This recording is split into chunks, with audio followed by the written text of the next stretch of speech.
Hello everyone. Before we start, make sure to like and subscribe to the channel, and leave a comment with where you're from and what time you're watching. That way, YouTube will keep showing you stories just like this one. Now, let's begin. My first day at Ridgemont Correctional Facility was a Monday in early March 2024, and I remember the cold that seemed to seep through the concrete walls like something alive.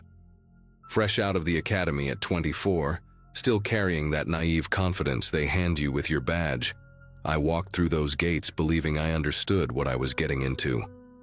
The hiring manager had been desperate enough to skip the usual 6-month waiting period, which should have told me something about the turnover rate.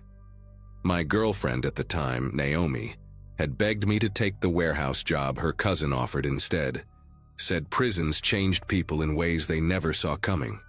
I told her I wanted to make a difference, that someone had to do this work. She broke up with me 3 weeks later, said she could already see something hardening behind my eyes. I thought she was being dramatic. Now I understand she was probably the smartest person I ever dated. They assigned me to D Block, maximum security wing, where inmates served sentences so long that some had watched multiple wardens come and go. My supervisor was a thick-necked veteran named Sergeant Brennan Holloway, who walked like his knees had filed complaints decades ago. He gave me the tour with the enthusiasm of someone reading a grocery list, pointing out which cells housed which categories of dangerous men: murderers in the East Row, violent offenders along the South Wall, and then we stopped at cell D47, the last one before the reinforced door leading to solitary.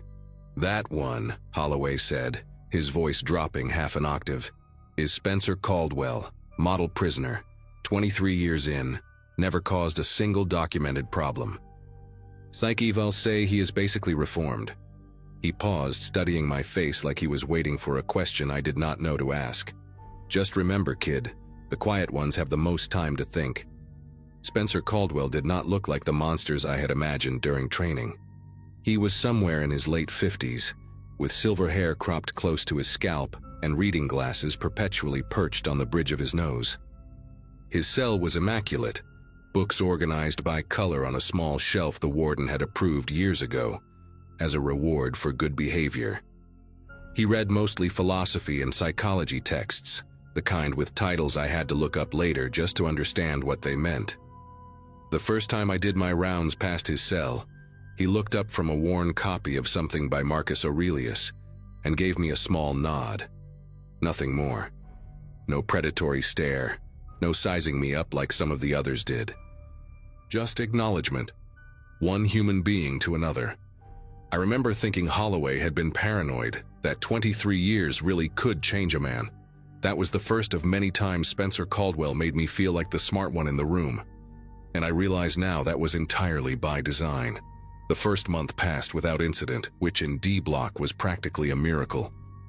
I learned the rhythms of the place, the way tensions rose before mealtimes, how certain inmates could not be housed near others without triggering old beefs that predated my birth. Spencer helped me understand these dynamics in ways the official briefings never could.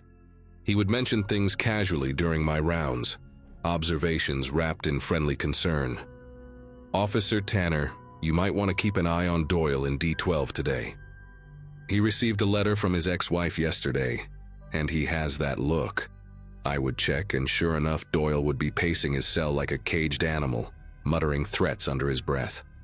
I started adjusting my patrol patterns based on Spencer's suggestions, moving certain inmates to different recreation times, flagging potential conflicts before they erupted. My supervisors noticed the improvement in my section, started calling me a natural. I ate up the praise like a starving man, never once questioning how a prisoner confined to an 8x10 cell knew more about block dynamics than officers who walked it freely. By the 3rd month, I was stopping at Spencer's cell during quiet hours just to talk. He asked about my life outside the walls, and I found myself telling him things I had not shared with anyone, not even my own mother. The loneliness of the job, how my friends from high school had stopped inviting me to things because my schedule was unpredictable, and my stories made them uncomfortable. He listened with this focused attention that made you feel like the most important person in the world, nodding at the right moments, asking follow-up questions that showed he actually remembered details from previous conversations. He told me about his daughter, how she had been 7 when he was sentenced and now had children of her own, who did not know he existed. His voice cracked when he mentioned her name, Angela, and I saw what I thought was genuine remorse pooling in the corners of his eyes. Looking back, I cannot say whether any of it was real or just another performance refined over 2 decades of practice. The man had turned manipulation into an art form so complete that even now, knowing everything I know, part of me still wants to believe some of those moments were authentic. Spencer started asking for small favors around the 4th month, things so minor they barely registered as requests. Could I pass a message to an inmate in C Block, just telling him that Spencer hoped his appeal went well? Would I mind delivering a book to someone in the infirmary who was recovering from surgery? Each favor came wrapped in reasonable explanations and genuine gratitude, and they never violated any explicit rules I could point to. The messages were always innocuous when I read them, just well wishes and philosophical quotes. I became his courier without ever consciously deciding to take on the role, and the other inmates started treating me differently because of it. Doors opened easier, tensions diffused faster, and I mistook fear for respect. There was one inmate, a massive man named Jerome Battles, who had put 3 guards in the hospital before my time, and he actually stepped aside in the corridor when he saw me coming. I thought I had earned something through my fair treatment of the population. The truth was far simpler and far more disturbing. I had become Spencer Caldwell's property, and everyone knew it except me. The first death happened on a Friday in late June, and I remember the heat that day was suffocating, the kind that makes men irritable and guards careless. An inmate named Terrence Blackwood was found in the shower block, with his throat opened by a sharpened toothbrush handle. Blackwood had been a problem for years, a rapist who targeted younger inmates and had connections to guards who looked the other way for the right price. The investigation lasted 2 weeks and concluded that another inmate, a skinny kid named Darren Foley who Blackwood had been threatening, had acted in self-defense. Foley confessed readily, almost eagerly accepting the additional years on his sentence with a calm that struck me as strange. I mentioned the whole situation to Spencer during one of our conversations, how something about Foley's demeanor bothered me. Spencer just shrugged and said, "Sometimes men find peace when they finally stand up for themselves." He asked me to deliver a book to Foley in solitary, a collection of poems by someone named Rumi. I did it without thinking, just another small favor for a friend. Never occurred to me to wonder how Spencer knew Foley needed comfort, or why Foley smiled when he saw the book like he had been expecting it. The second death came in August, a guard this time, which shook the entire facility in ways inmate deaths never did. Officer Lawrence Kemp had worked D Block for 11 years and was known for being cruel in ways that never quite crossed the line into actionable misconduct. He would accidentally spill food trays, lose mail from loved ones, schedule strip searches at humiliating times. The inmates hated him with a patience that prison teaches, and Kemp seemed to feed on their impotent rage. He was found in the parking lot after his shift, beaten so badly that dental records were needed for identification. 3 inmates had escaped during a transport earlier that day, and the official conclusion was that Kemp had been targeted as revenge for years of mistreatment. The escapees were caught a week later in New Mexico and denied involvement, but nobody believed them. I attended Kemp's memorial service and felt guilty for not feeling sadder, which I mentioned to Spencer the following week. He told me that guilt was just our conscience reminding us to be better than the people we dislike. I thought it was profound. I wrote it down in a journal I kept at the time, a journal that would later become evidence. Everything unraveled on a Wednesday in early September. The kind of crisp autumn morning that makes you forget you work in a place designed to contain human misery. I was doing my regular rounds when I noticed something unusual in D31, the cell belonging to a lifer named Carlton Hayes. Hayes was slumped against the wall with foam crusted around his mouth and his eyes fixed on nothing, and even before I called it in, I knew he was dead. The medics determined it was poisoning. Something slipped into his evening meal, and suddenly the facility was swarming with state investigators who did not work for the warden and could not be influenced by internal politics. Hayes, it turned out, had been cooperating with federal authorities on a corruption case involving drug trafficking through the prison. He had names, dates, and documentation hidden somewhere outside the walls, and he was scheduled to testify in 2 weeks. The investigators started pulling records, interviewing inmates and tracing every interaction Hayes had in his final days. They found the poison had been passed through 4 different hands before reaching his food tray, a chain of inmates who had never spoken to each other directly, but had all received messages and favors through various intermediaries. When they mapped the network on a whiteboard in the warden's conference room, every line eventually traced back to a single point of origin: Cell D47. I was called into interrogation on the second day, and the woman across the table from me had eyes that seemed to read the lies you were planning before you even spoke them. Her name was Special Agent Corinne Walsh, and she laid out photographs on the metal surface between us like a dealer spreading cards. Terrence Blackwood in the shower, throat gaping. Lawrence Kemp in the parking lot, face unrecognizable. Carlton Hayes slumped in his cell, lips blue. 3 more I did not recognize, incidents from before my time that had been ruled accidents or suicides. She asked me about the messages I had delivered, the books I had passed along, the small favors that seemed so harmless at the time. I answered everything, holding nothing back, and with each answer I watched her expression shift from suspicion to something worse: pity. She showed me transcripts of recorded conversations between inmates, discussions of debts owed and orders received, and my name appeared 17 times as the unwitting courier.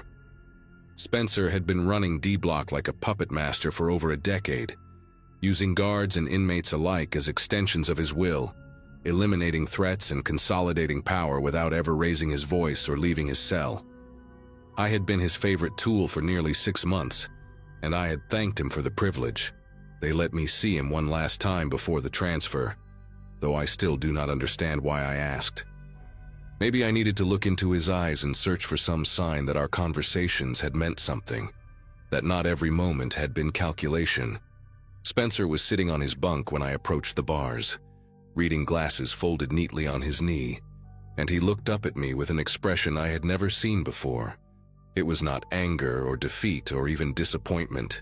It was amusement, the quiet satisfaction of a chess player reviewing a game he had already won regardless of the final move.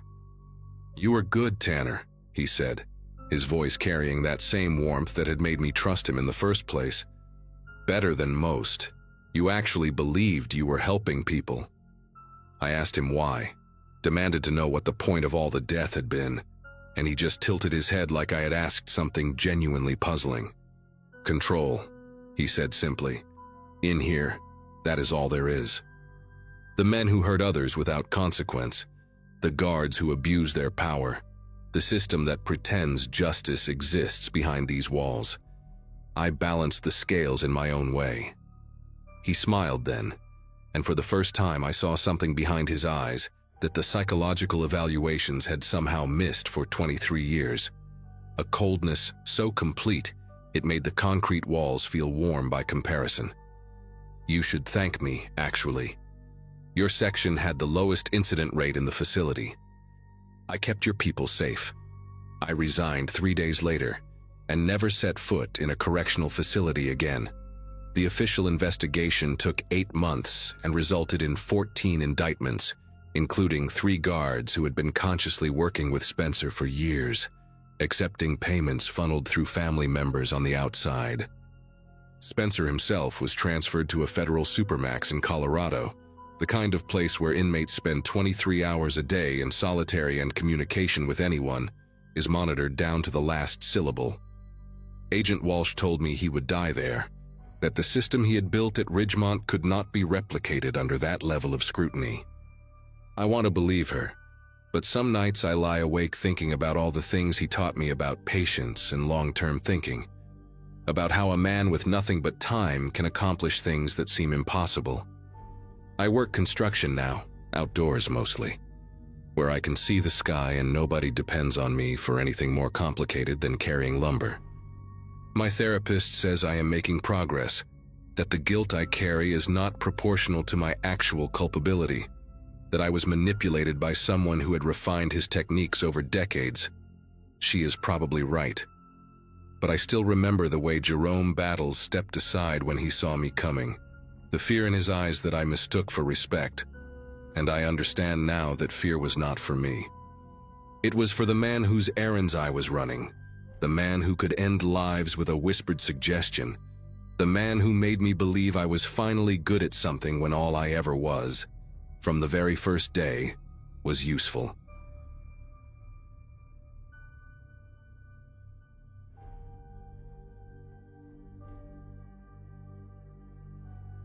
Coffee had gone cold in the styrofoam cup beside me when I first noticed the pattern in his breathing.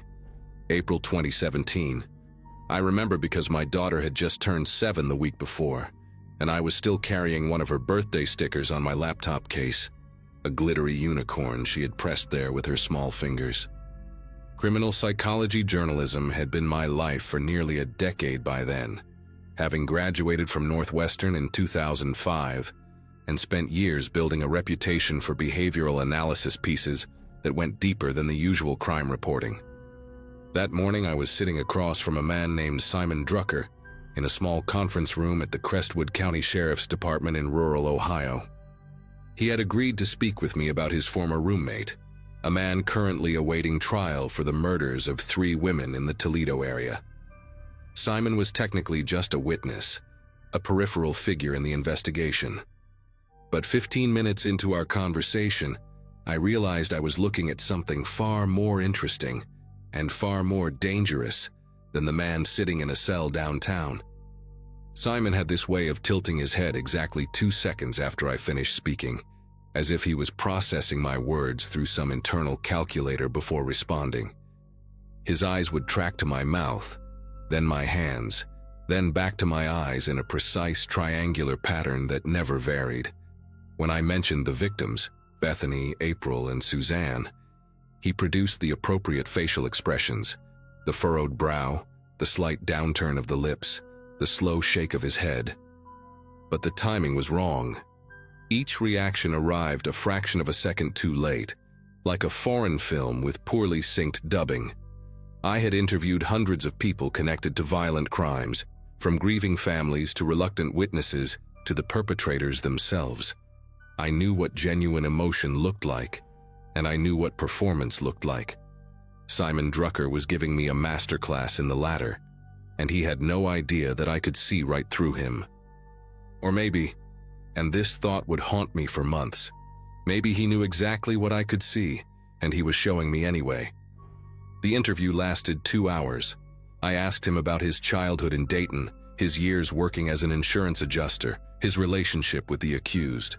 Simon answered every question with the same measured cadence, never rushing, never stumbling. He told me about discovering that his roommate had been keeping newspaper clippings about the murders in a shoebox under his bed. He described calling the police, the shock he claimed to feel, the sleepless nights that followed. But here is what caught my attention. When he recounted finding those clippings, his pupils did not dilate. His breathing remained steady at 14 breaths per minute, the same rate he had maintained since sitting down. I had studied micro-expressions under Paul Ekman's methodology for years. I knew that genuine surprise triggers involuntary physiological responses. Simon's body betrayed nothing because there was nothing to betray. He had known about those clippings long before he claimed to have discovered them. Maybe he had put them there himself. After the interview, I sat in my rental car in the parking lot for almost an hour, reviewing my notes and the audio recording. Simon had said something near the end that kept circling back to me. When I asked him how he felt about potentially testifying against his former roommate, he had paused, the first genuine pause of the entire conversation, and said, "I think about consequences a lot, Miss Callahan. Every action has a reaction. Every choice creates a ripple." He had smiled then, and it was the kind of smile that did not reach his eyes, did not crinkle the skin at his temples. did not engage the orbicularis oculi muscle at all. It was a smile constructed entirely by the zygomaticus major, the muscle responsible for pulling the corners of the mouth upward. In other words, it was a fake smile worn by someone who had learned to imitate human warmth without ever feeling it. I drove back to my hotel that night with his words echoing in my head, not realizing that I had just become one of his ripples. I published the article 6 weeks later in the Atlantic Monthly under the title, "The Witness Who Knew Too Much." It was not an accusation. I was careful about that. I never named Simon directly, referring to him only as a secondary witness whose behavioral patterns raised significant concerns. I detailed the micro-expression inconsistencies, the rehearsed quality of his emotional responses, the textbook markers of what psychologists call affective poverty. The piece gained traction quickly, shared across true crime forums and psychology departments alike. My editor called it the best work I had ever done. Colleagues reached out to congratulate me. For a few weeks, I felt that particular satisfaction that comes from exposing something hidden, from shining a light into a dark corner that others had overlooked. I did not think about Simon Drucker. I assumed he would never read the article, never connect the anonymized subject to himself. That assumption was the first of many mistakes.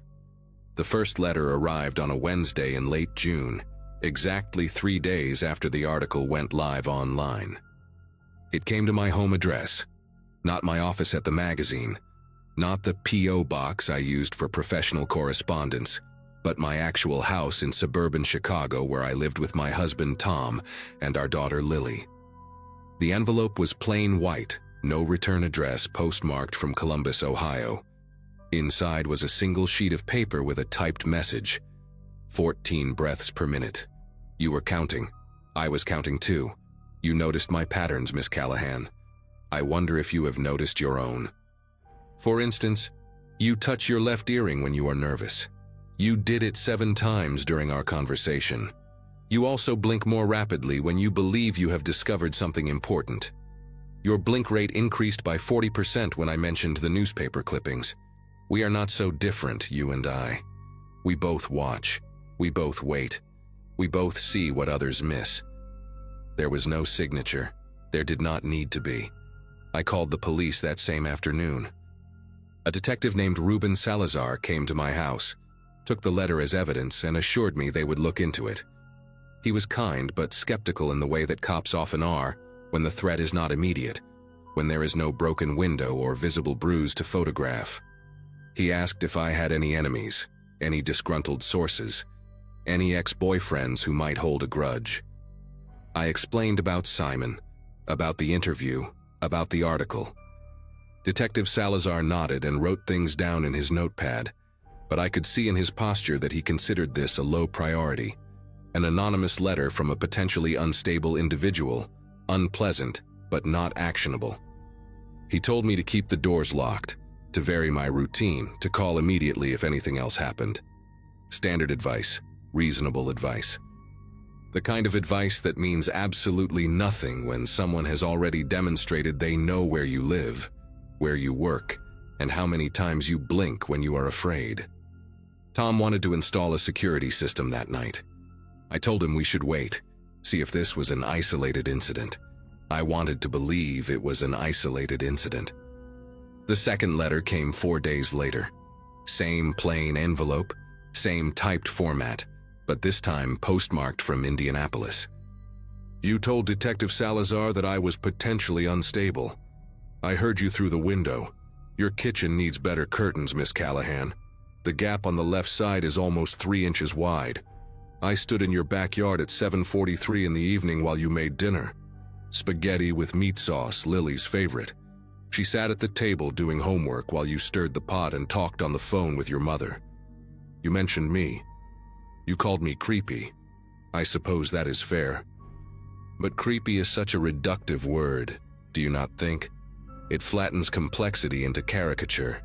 You of all people should understand that human behavior exists on a spectrum. I am simply further along that spectrum than most. Further along than you, certainly, but not by as much as you would like to believe.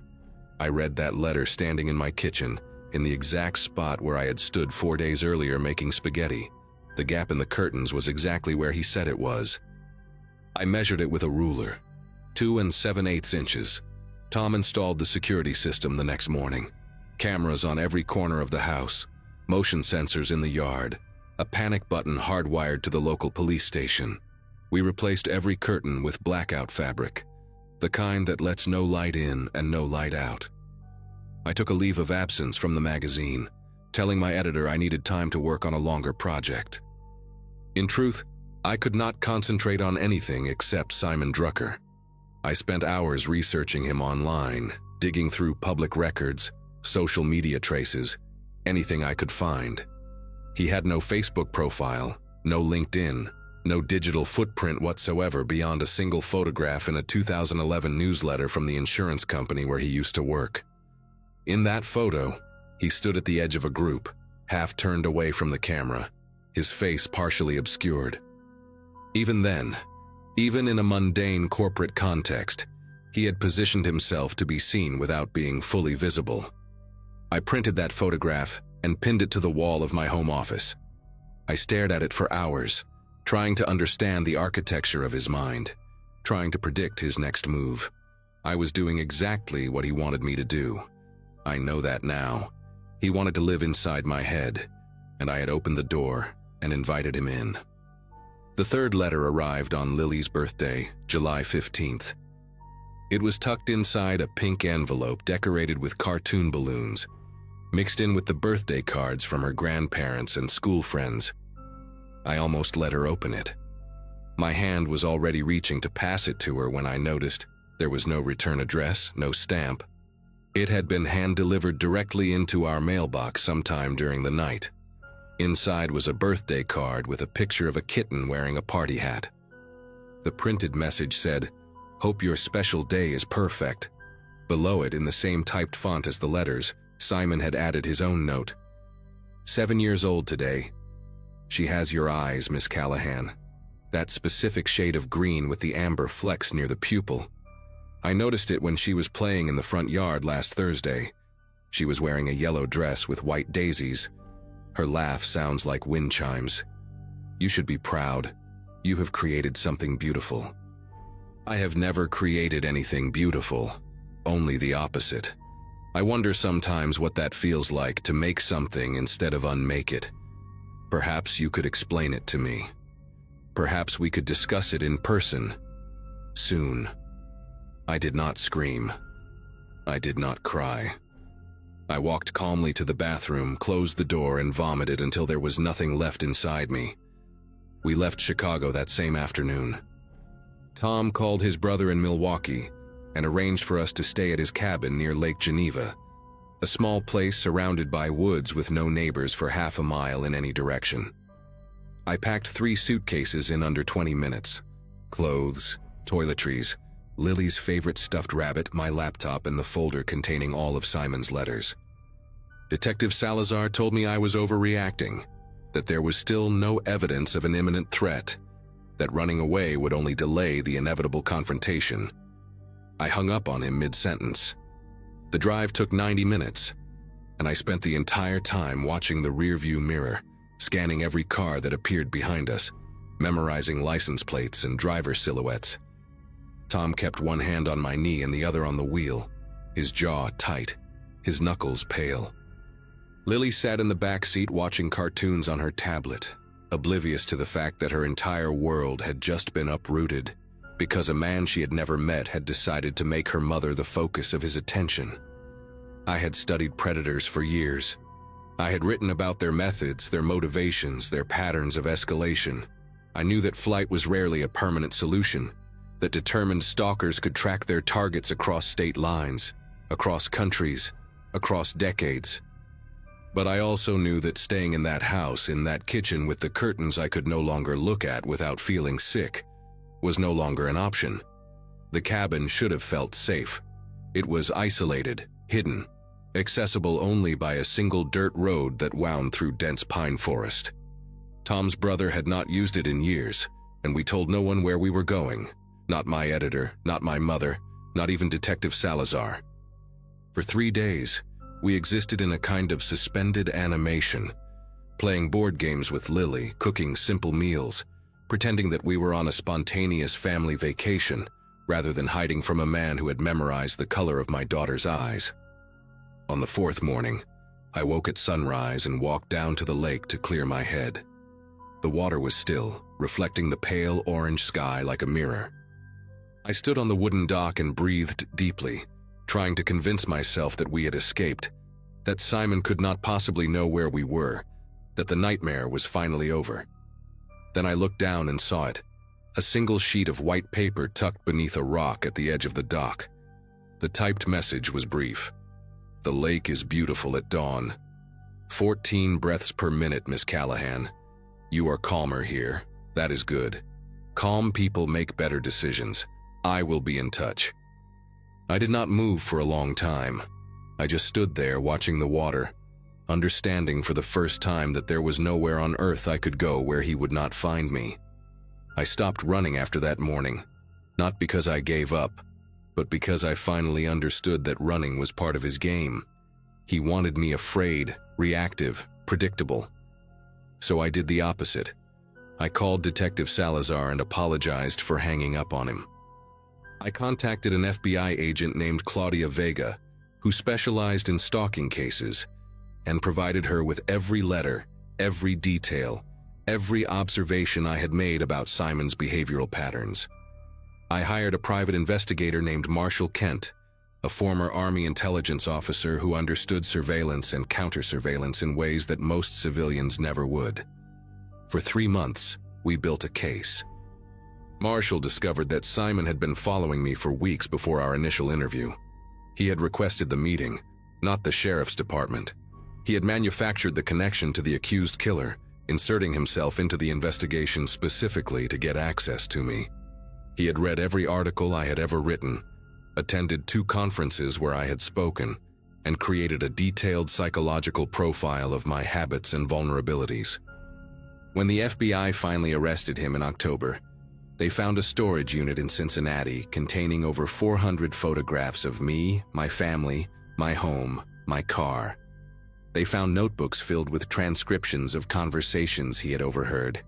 They found detailed maps of every location I had visited in the past 2 years.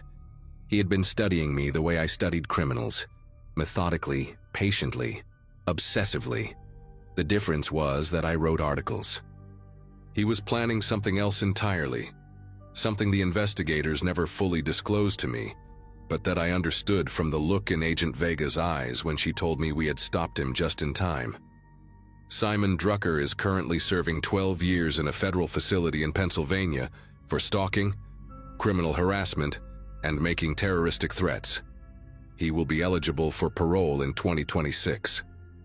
I know this because I check the status of his case every single month, marking the days on a calendar that I keep hidden in my desk drawer. Tom and I sold the house in Chicago and moved to a different state. I will not say which one. Lily is 14 now, a freshman in high school who plays volleyball and wants to become a veterinarian. She does not remember much about that summer, and I have never told her the full story. I still work as a journalist, though I no longer write about criminal psychology. I cover education policy now, school funding and curriculum debates, subjects that feel safely distant from the darkness I once found so fascinating. Sometimes late at night I catch myself counting my own breaths, 14 per minute when I am calm, 18 when I am anxious, 22 when I remember the way Simon tilted his head and smiled at me across that conference room table. I spent years learning to read the minds of predators, believing that knowledge would protect me. What I learned instead is that understanding a monster does not make you immune to becoming its prey. It just means you see the teeth more clearly before they close around you.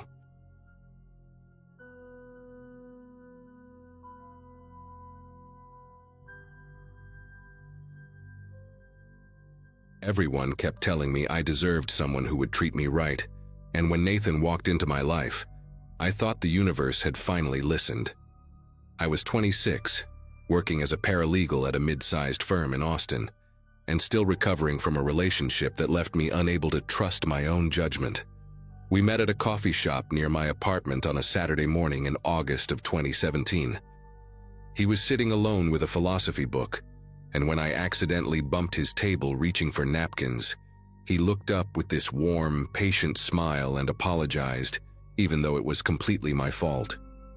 He offered to buy me a replacement coffee even though I had not spilled mine, asked my name like he genuinely wanted to remember it, and that first conversation stretched into 3 hours without either of us noticing. Nathan asked about my childhood, my dreams, the things that kept me up at night. When I mentioned losing my father 2 years earlier, his expression shifted into something so tender that I almost cried right there in that coffee shop.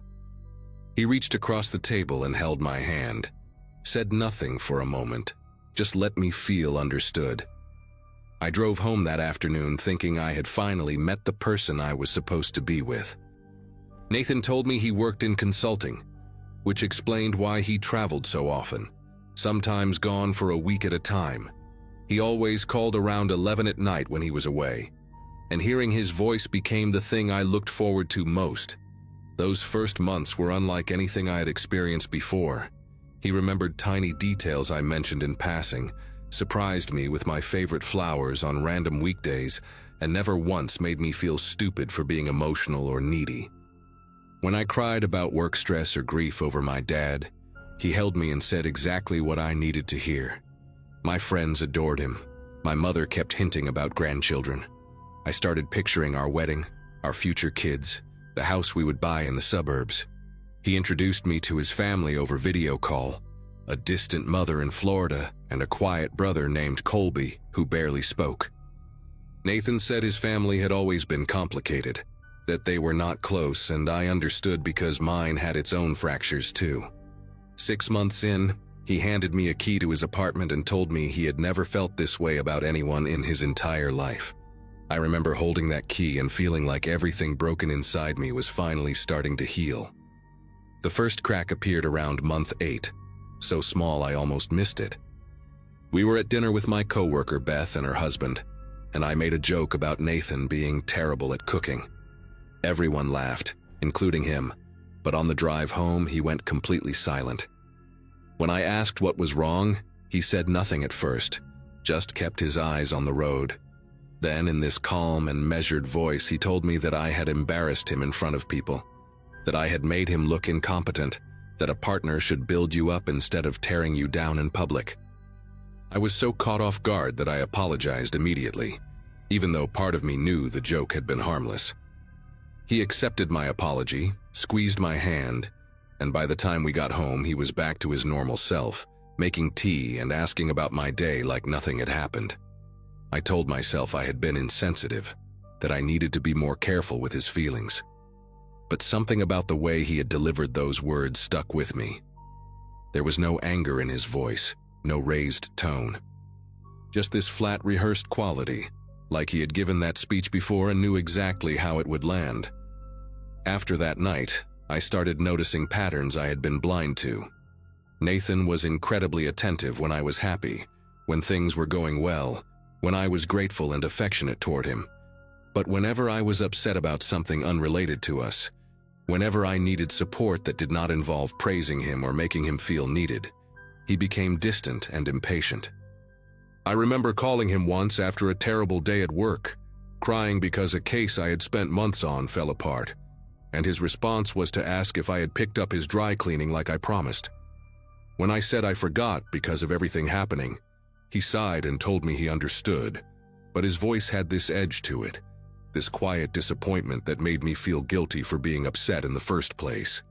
I started keeping my problems to myself. I stopped calling him when I was sad. I learned to perform happiness around him because that was the only version of me he seemed to want. My friends noticed I was quieter, that I laughed less, but when they asked if everything was okay, I said yes because I did not know how to explain what was happening. I did not even have words for it yet. The lies started unraveling on a Wednesday in March, almost a year into the relationship. Nathan had left his laptop open on the kitchen counter while he showered, and I walked past it on my way to grab water.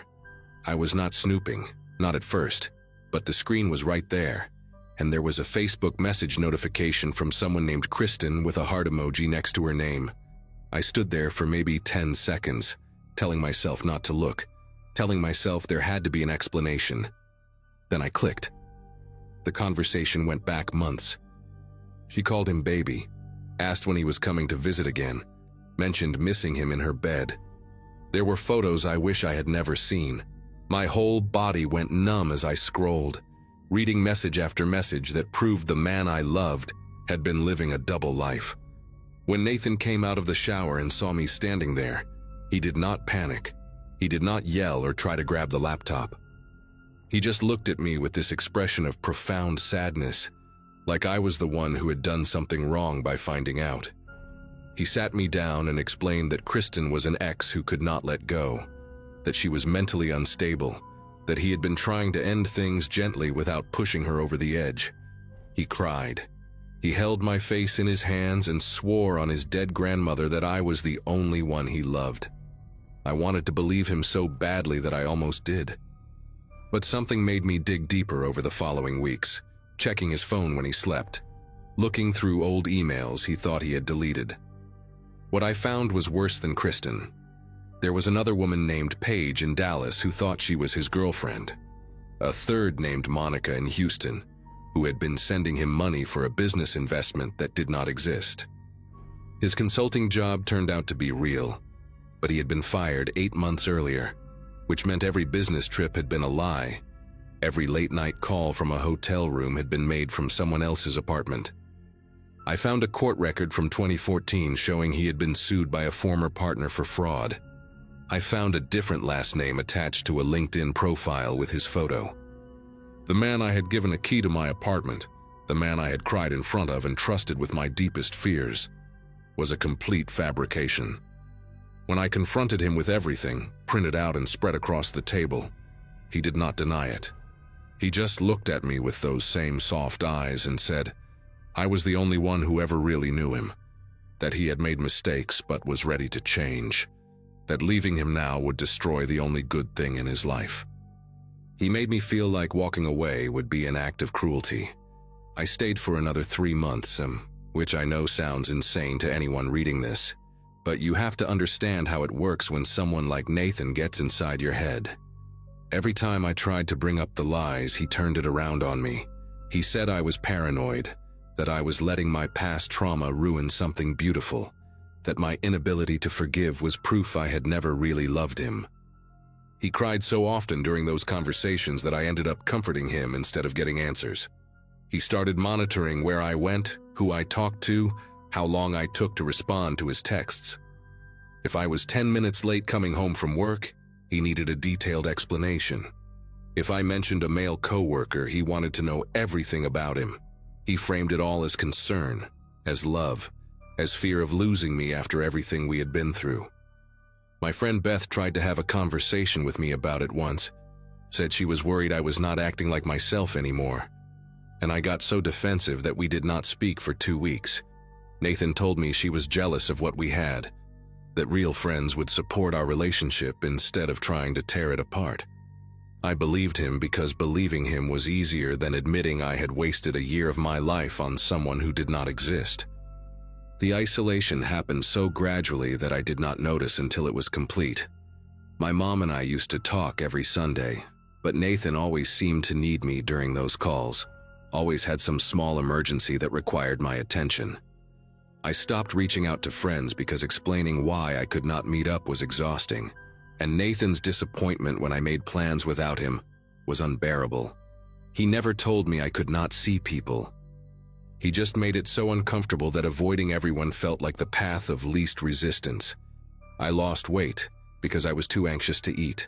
I stopped sleeping through the night because I never knew which version of him I would wake up next to. Some mornings he was the Nathan I fell in love with, affectionate and attentive, making me breakfast and telling me how lucky he was.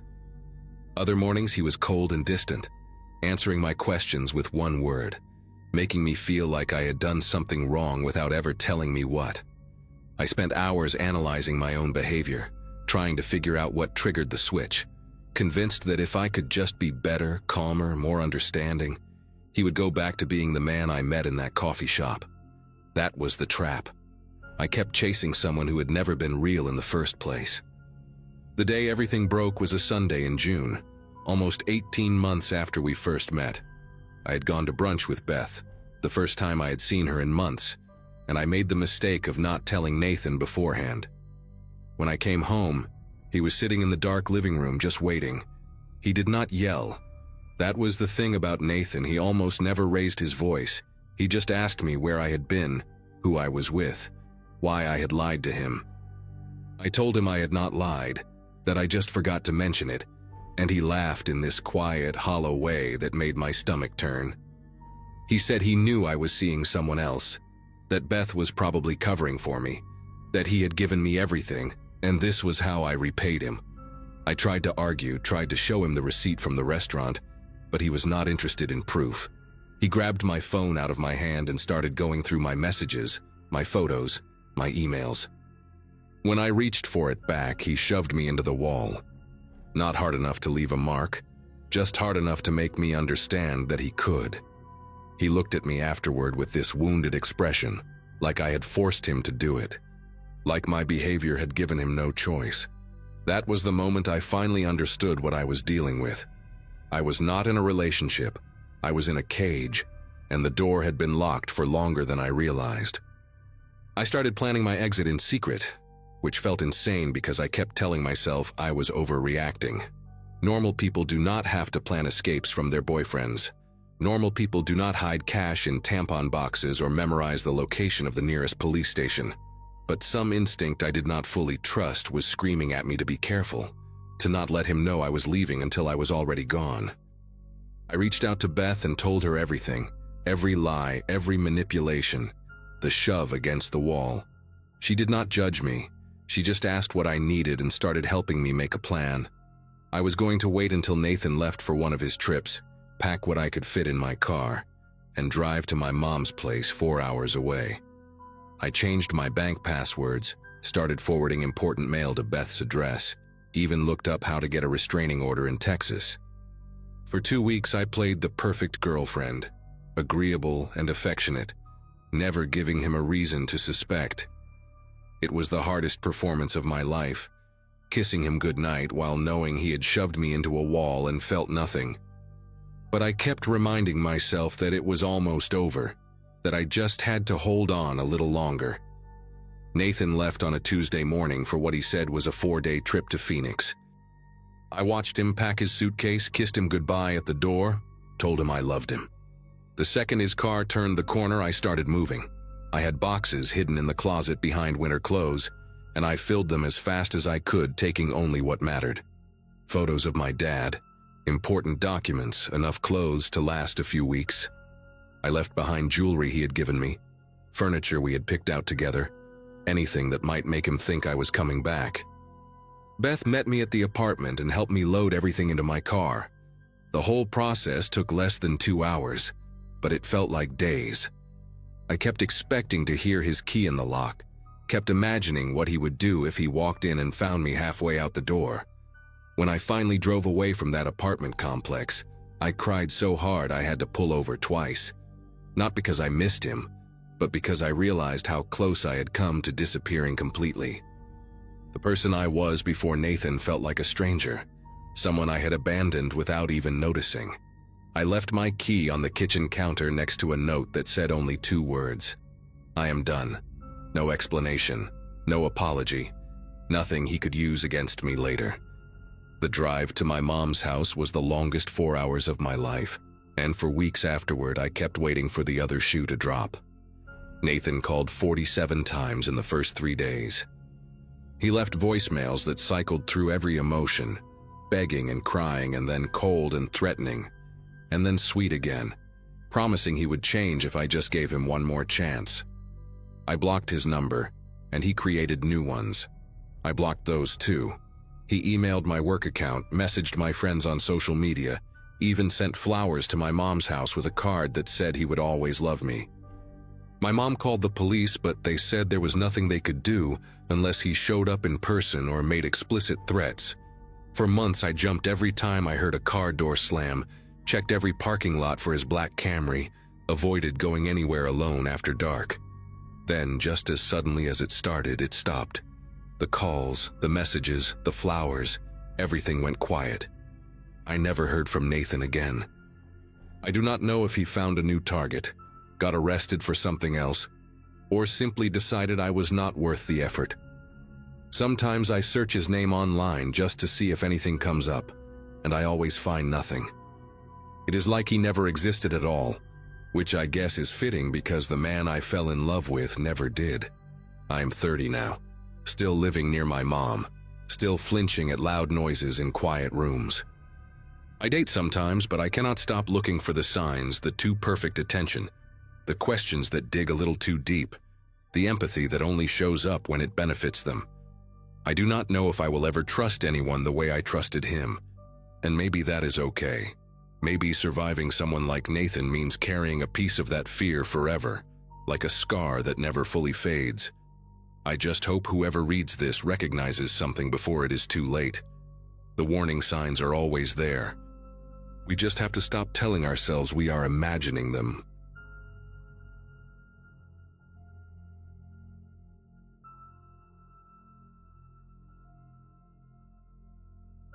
Neighbors never checked on me, and I preferred it that way. My house sat at the end of Birchwood Lane in a quiet suburb outside of Cleveland, Ohio, where most folks kept their lawns trimmed and their conversations short. I had graduated from Lakewood High back in 2007, which meant I had spent nearly 2 decades watching people around me build families, careers, connections I never quite understood how to form. My mother passed when I was 11, my father drank himself into an early grave 6 years later, and my older brother Keith overdosed in the bathroom of a gas station somewhere in Michigan before I turned 25. So by the time that particular Wednesday morning in October 2024 arrived, I had been living alone in my childhood home for almost a decade, working remotely as a data entry clerk, ordering groceries online, and speaking to other human beings maybe once or twice a month. The silence of that house had become my entire world, and I had convinced myself that was exactly what I needed. That morning started like any other, with me waking up around 6 to the sound of the furnace kicking on and the familiar creak of the old pipes running through the walls.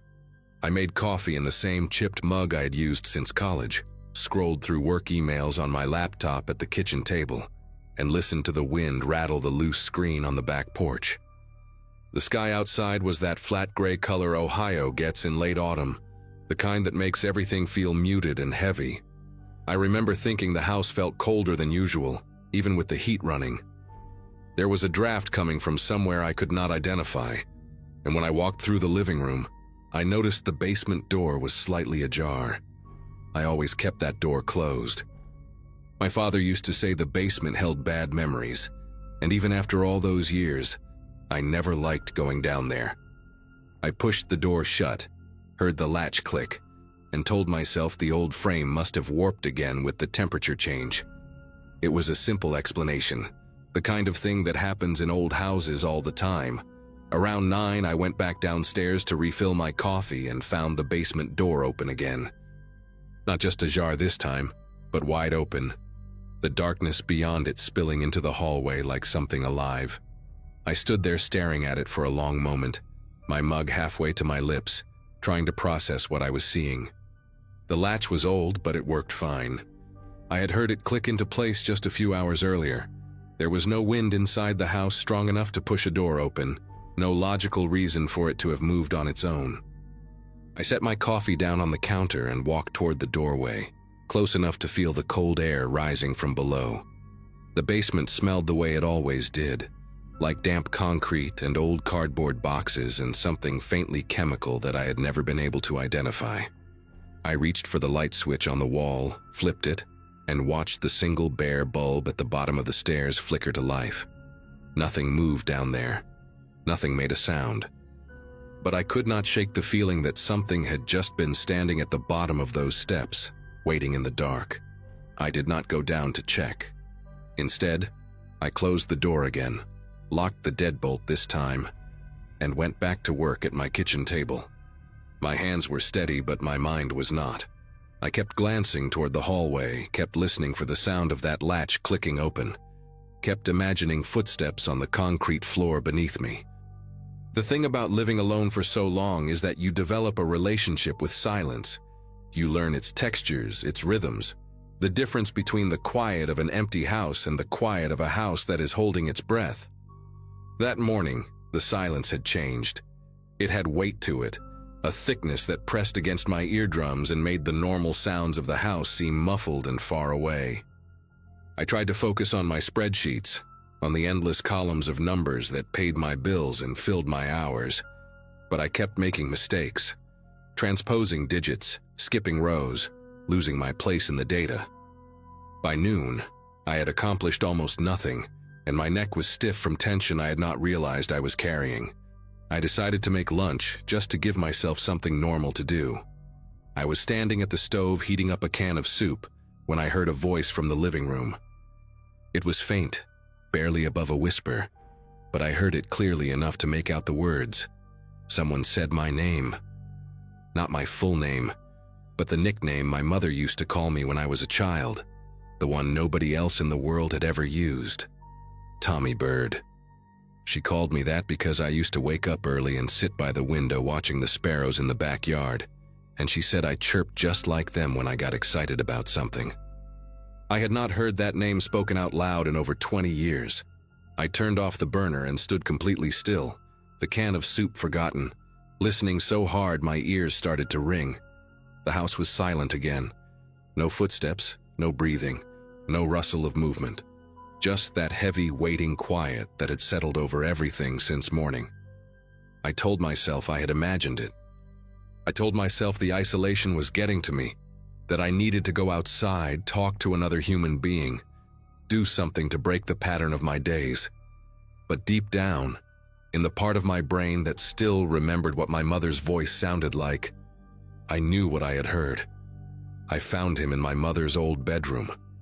I had kept that room closed since she died, the door locked, everything inside exactly as she left it. Her reading glasses on the nightstand, her slippers by the bed. The framed photograph of Keith and me as children, taken at Cedar Point the summer before everything started to fall apart.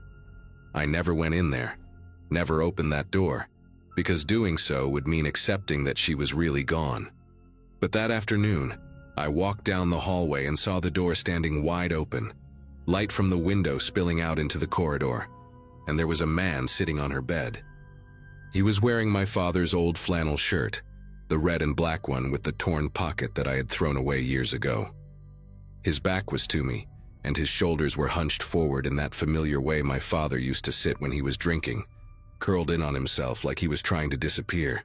I stood in the doorway, unable to move, unable to speak, watching this stranger who had somehow gotten into my house and dressed himself in my dead father's clothes. When he turned to look at me, his face was wrong. The features were close enough to make my chest tight, but the eyes were too far apart, and the nose was crooked in a way my father's had never been. He smiled at me with my father's mouth and said my name in my father's voice, and something inside me snapped clean in half. I do not remember going to the garage.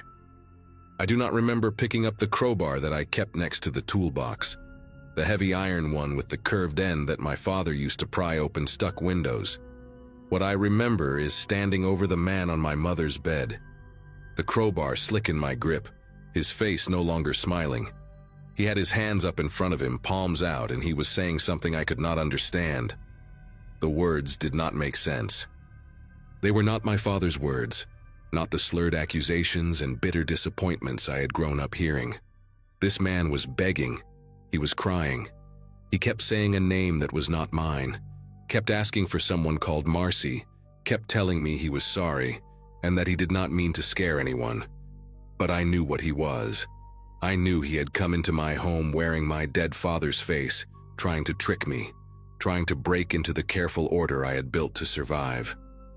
The first swing caught him across the forearm, and I heard the bone crack like a dry branch. The second one hit his shoulder as he tried to roll away from me. By the third, he had stopped begging and started screaming, and by the fourth, he had stopped making any sound at all. The silence afterward was different from any silence I had known before.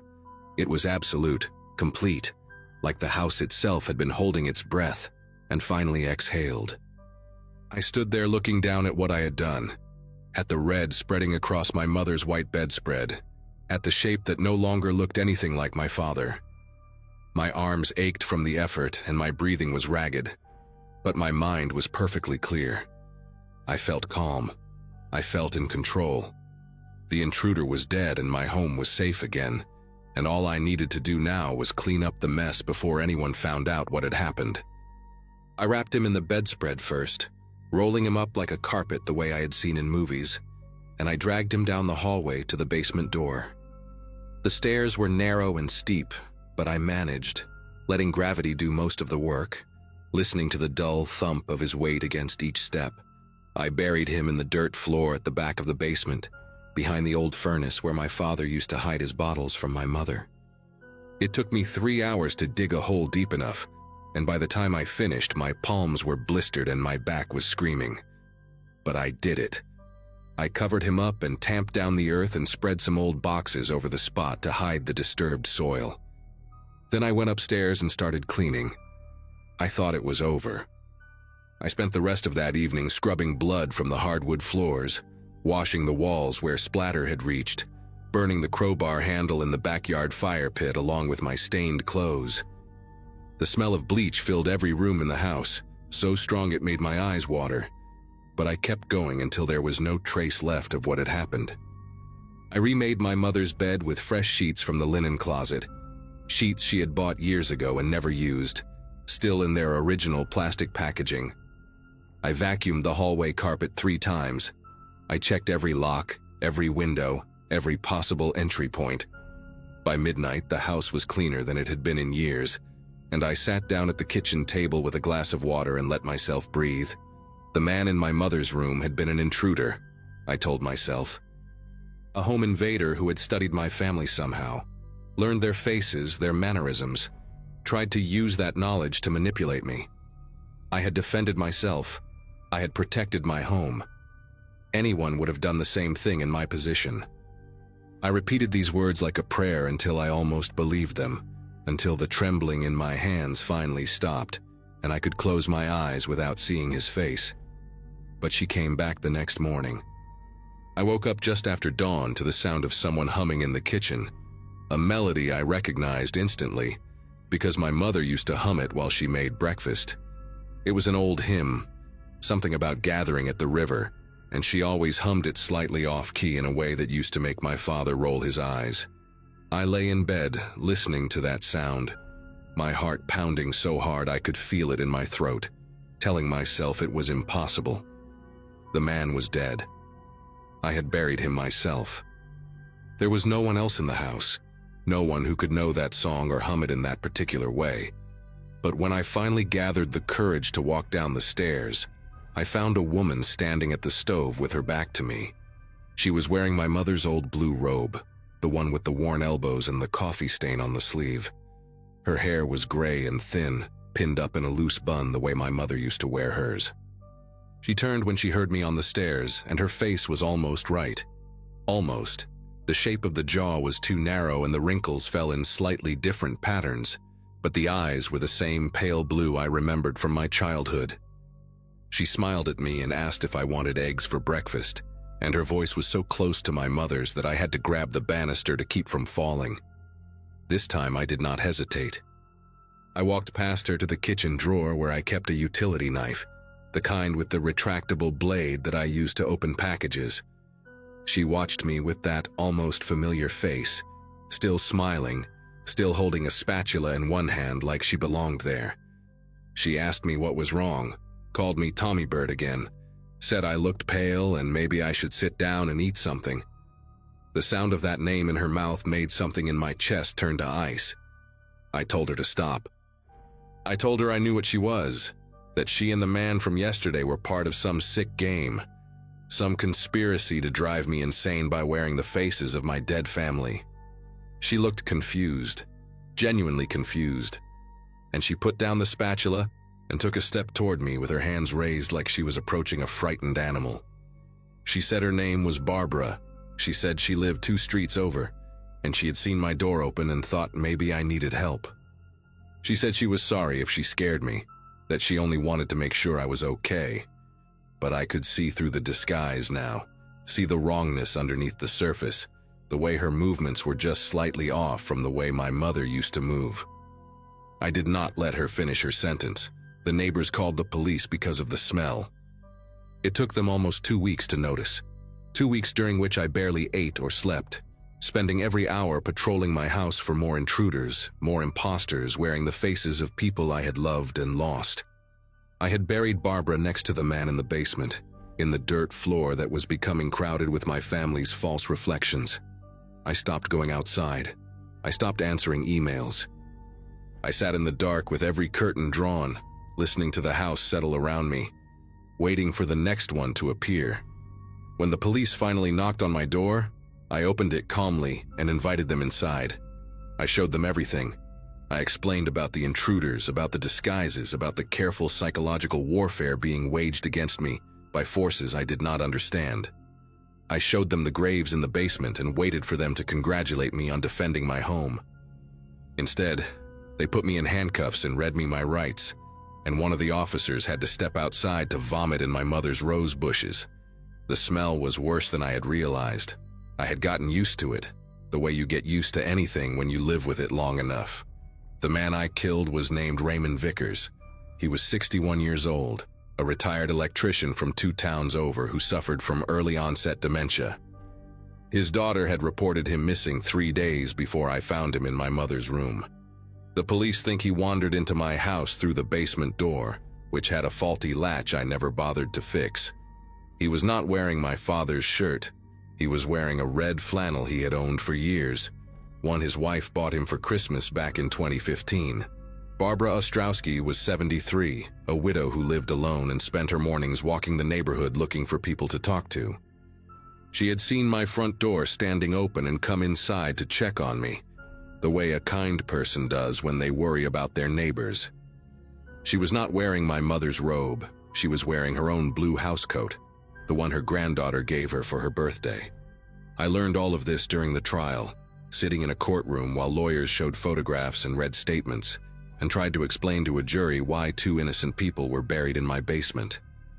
I wanted to tell them they were wrong, that Raymond and Barbara were imposters sent to torment me, but my attorney advised me to stay quiet and let the psychiatrists do the talking. I am writing this from a room with a locked door and a small window that looks out onto a concrete courtyard. The doctors here have given my condition a name, something long and clinical that I cannot remember how to spell. They say I constructed an elaborate delusion to justify acts of violence that came from somewhere deep inside me, somewhere I never knew existed. They say the isolation broke something in my brain, or maybe revealed something that was always broken. They say I am not evil, just sick, and with the right medication and therapy, I might someday understand what I did. But here is the thing that keeps me awake at night, staring at the ceiling while the pills wear off and the darkness presses in. I know what I saw. I know what I heard. That man smiled at me with my father's mouth. That woman hummed my mother's song. They called me by a name that nobody else in the world has ever used. The doctors tell me my mind created those details, filled in the gaps with memories I desperately wanted to believe. Maybe they are right. Maybe I am exactly what they say I am. But sometimes, in the quiet hours before dawn, I hear footsteps in the hallway outside my door. I hear someone humming an old hymn about gathering at the river, and I wonder if they ever really stopped coming for me, or if they are just waiting for me to be alone again.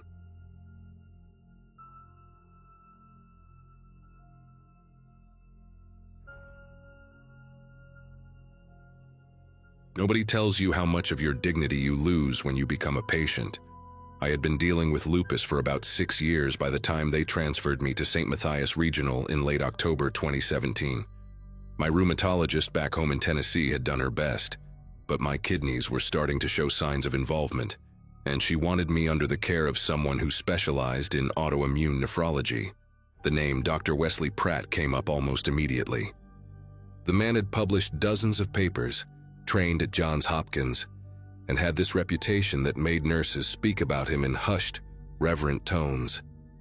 When I found out I was being assigned to his care, I remember feeling relieved. My mom called crying happy tears. We thought I had won some kind of lottery. I was 34, scared out of my mind about what was happening to my body, and I genuinely believed this man was going to save me. The first week, everything seemed perfect. He was attentive, thorough, asked questions nobody had ever thought to ask. I told my husband Greg on the phone that I finally felt like I was in good hands. The shift happened so gradually that I almost missed it. Around the second week of my stay, I started noticing small things. My evening medication, which I had been taking at 8 for years, kept arriving late. Sometimes 9, sometimes closer to 10. When I mentioned it to the nurses, they just said Dr. Pratt had adjusted the schedule. Fine, I thought. He knows best. But then my prednisone dosage changed without anyone telling me. I only realized because the pills looked different, smaller than usual. I asked about it during rounds, and Dr. Pratt gave me this patient smile and said they were trying a new protocol, that I should trust the process. His tone was calm, almost fatherly, but something in his eyes made me uncomfortable. Not cruel exactly, more like distant, clinical in a way that felt too detached. The other patients in my ward, mostly women around my age dealing with similar conditions, seemed to adore him. Janet, the woman in the room next to mine, called him a godsend. But I started keeping a little notebook by my bed. Dates, times, what pills I received, how I felt after. I told myself I was being paranoid. I really wanted to believe that. The third week is when Janet got worse. She had been doing well, or at least that is what everyone kept saying. Her color was good. She was walking the halls with me in the afternoons, talking about her grandkids back in Georgia. Then one morning I woke up to commotion outside my room. Nurses rushing past, that urgent but controlled pace they use when something is really wrong. Janet had crashed overnight. Kidney failure, they said. Acute and sudden. I remember standing in my doorway watching them wheel her to the ICU, and Dr. Pratt was right there, his face grave and concerned, speaking softly to her daughter who had arrived in a panic. He looked like a man who genuinely cared. But later that day, when he came to check on me, I noticed something that made my chest tight. He asked how I was feeling, the usual questions, but then he paused and looked at my notebook on the bedside table. Just for a second. His expression did not change, but he asked what I was writing. I said it was just a journal, personal stuff to pass the time. He nodded and smiled, said that was healthy, keeping the mind active. But when he left, I noticed my notebook had been moved slightly. The pen was on the wrong side. I started paying closer attention to everything after that.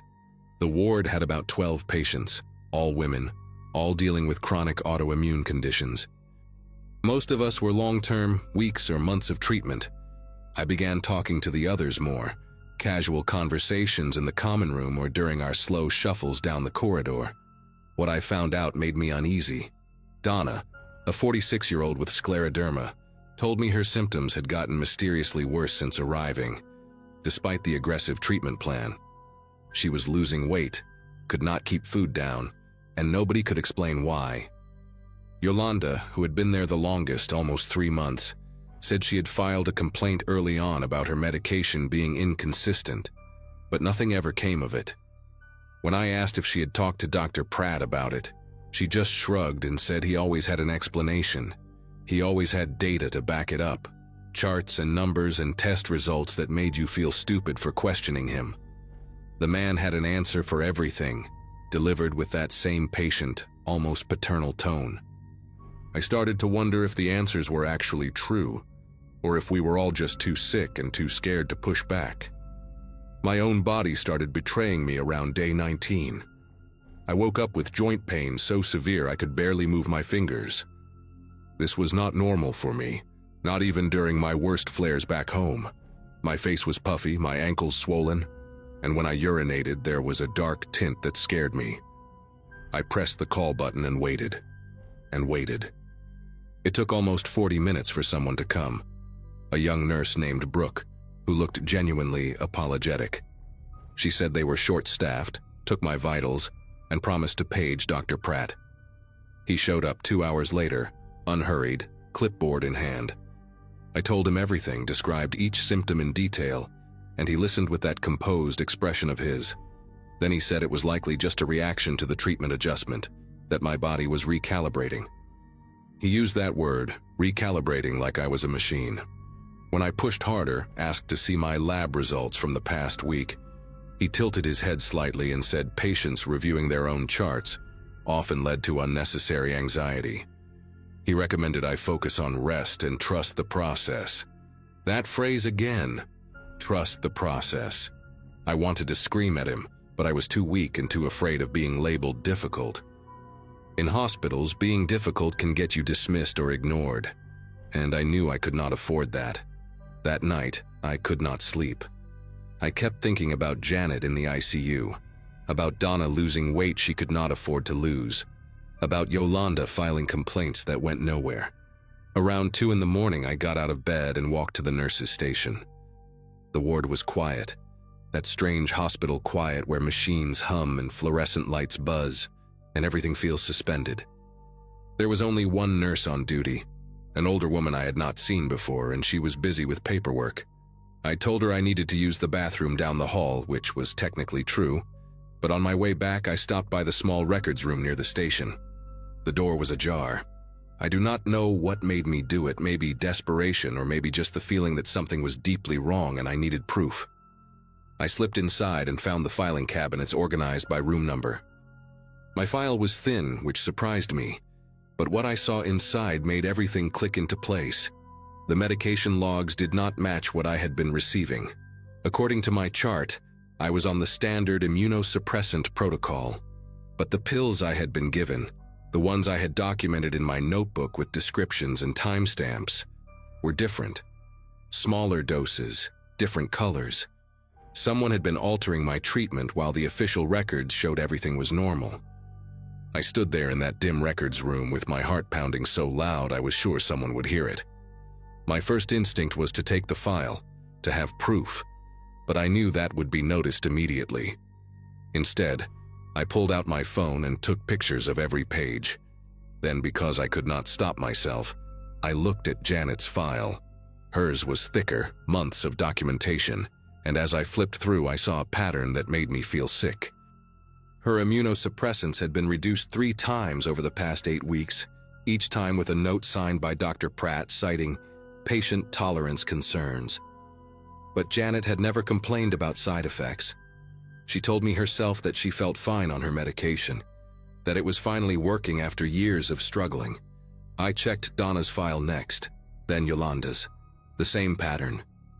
Dosage reductions, medication switches, always with clinical justifications that sounded reasonable on paper, but did not match what the patients themselves reported. I took pictures of everything I could, my fingers clumsy and trembling with fear and adrenaline. I must have been in there for 15 minutes when I heard footsteps in the corridor. Slow, deliberate footsteps. I shoved the files back into the cabinet and pressed myself against the wall behind the door, holding my breath. The footsteps stopped right outside. I could see a shadow through the crack in the door, someone standing there, not moving. Seconds passed that felt like hours. Then the shadow moved on, and I heard a door open and close further down the hall. I waited another 5 minutes before slipping out and making my way back to my room. I did not sleep at all that night. I just lay there staring at the ceiling, going through the photos on my phone over and over, trying to make sense of what I had found. In the morning, during rounds, Dr. Pratt came to see me as usual. He asked how I slept, checked my vitals, made notes on his tablet. Everything normal, everything routine. But right before he left, he paused at the door and turned back to me. He said he noticed I had been up late, that the night nurse mentioned seeing me in the hallway. His voice was casual, friendly even, but his eyes held mine for just a beat too long. He said I should be careful, that wandering around at night was not good for my recovery. Then he smiled, wished me a good day, and left. I understood the message perfectly. He knew. Maybe not exactly what I had seen, but he knew I was looking. And that smile, that calm and professional smile, was a warning. I called Greg that afternoon and told him everything. He wanted to drive up immediately, pull me out of there, but I begged him to wait. If I left against medical advice, my insurance would not cover the treatment I desperately needed, and we were already drowning in medical debt. Instead, I asked him to contact a patient advocate and maybe a lawyer, someone who could look at the photos I had taken and tell us what to do. He agreed, but I could hear the fear in his voice, the helplessness of being 3 hours away, while his wife was trapped in a place that was supposed to heal her. After we hung up, I tried to act normal. I went to the common room, talked to Donna about her daughter's wedding, smiled at the nurses, ate my bland hospital lunch. But I noticed things I'd missed before. The way certain nurses avoided eye contact with Dr. Pratt. The way one of the younger residents, a woman named Shaw, always seemed tense during rounds. Her jaw tight, her responses clipped. I tried to approach her later that day, caught her alone by the vending machines. I asked if I could talk to her privately about my care. She looked at me with something like panic in her eyes and said I should direct all questions to Dr. Pratt. Then she walked away so fast she almost ran. That told me more than any file could. The staff knew. Maybe not all of them. Maybe not the details, but enough of them knew something was wrong and they were too scared or too complicit to speak up. The retaliation started the next morning. A nurse I had never seen before came in at 6 to draw blood, said it was for additional testing ordered by Dr. Pratt. She took 4 vials, which seemed excessive, but what could I say? An hour later, another nurse came with new medication, pills I did not recognize. When I asked what they were, she checked her chart and said it was a new anti-inflammatory, that Dr. Pratt had added it to my regimen. I pretended to take them, tucked them under my tongue and spit them out as soon as she left. I hid them in my pillowcase, planning to have them analyzed later. By noon, I was called for an unscheduled MRI, then an ultrasound, then more blood work. I spent the entire day being shuttled from one test to another, exhausted, dehydrated, my veins bruised from needles. Nobody would tell me what they were looking for. Every time I asked, I got the same answer. Dr. Pratt ordered it. By evening, I was too weak to eat. I just lay in my bed watching the door, flinching every time someone walked past. Greg texted to say the lawyer wanted to see the photos but needed more context. I started typing out everything I knew, every suspicion, every piece of evidence. But my vision was blurring and my fingers would not cooperate. Something was wrong with me, worse than before, and I knew it was not my lupus. It was him. He was doing something to me, and I could not prove it fast enough. What saved me was Greg ignoring my advice. He drove up that night without telling me, walked into the hospital around 10, and demanded to see me. When I heard his voice in the hallway arguing with a nurse, I started crying. He found me in my room looking like death, his words not mine, and he lost it. He started taking pictures of my bruised arms, the untouched food trays, my swollen face. He called the hospital administrator's emergency line and threatened to contact the state medical board, local news, anyone who would listen. Within an hour, there were people in my room I had never seen before.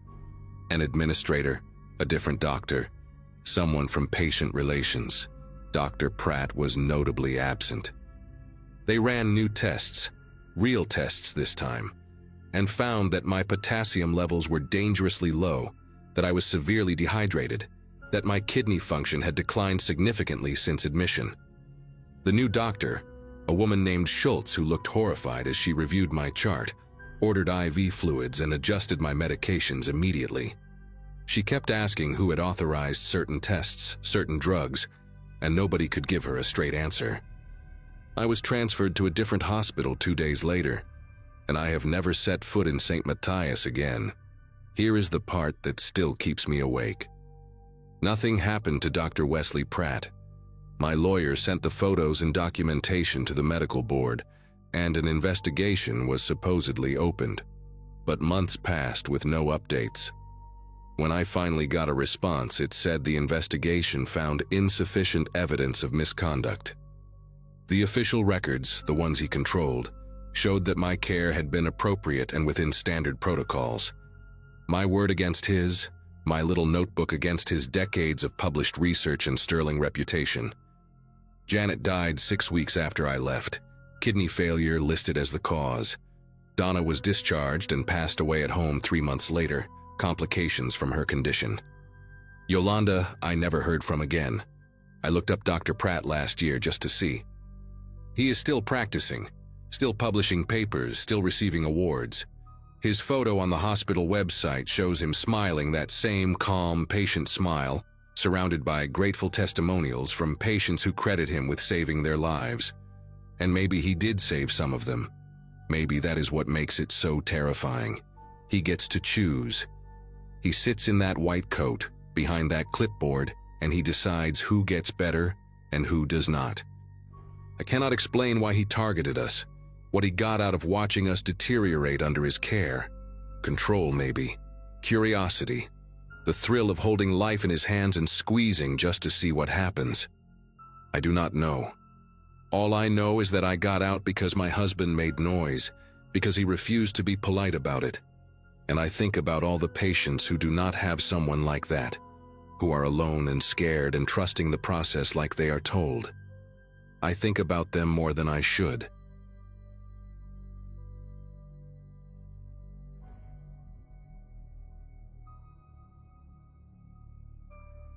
April of 2018 found me celebrating 10 years at Whitmore Financial, a mid-sized accounting firm in Nashville, where I had clawed my way up from entry-level analyst to senior account manager. My daughter had just turned 7 that spring, and my wife and I were finally talking about buying a bigger house now that the student loans were paid off. Life felt stable in a way it never had before. I remember thinking I had figured out the formula. Show up early, leave late, keep your head down, do good work, and the company would take care of you. The corner office on the 4th floor had my name written all over it, at least in my mind. I had earned the trust of 3 different supervisors over the decade, survived 2 rounds of layoffs, and built a reputation as the guy who could fix any account that went sideways. That version of me seems almost naive now, like watching home videos of someone who has no idea what is coming. Our department head, a gruff but fair man named Phil Buckner who had mentored me since my 2nd year, announced his early retirement at the end of March. Heart problems, he said, though I suspected his wife had finally convinced him that 60-hour weeks were not worth the corner office.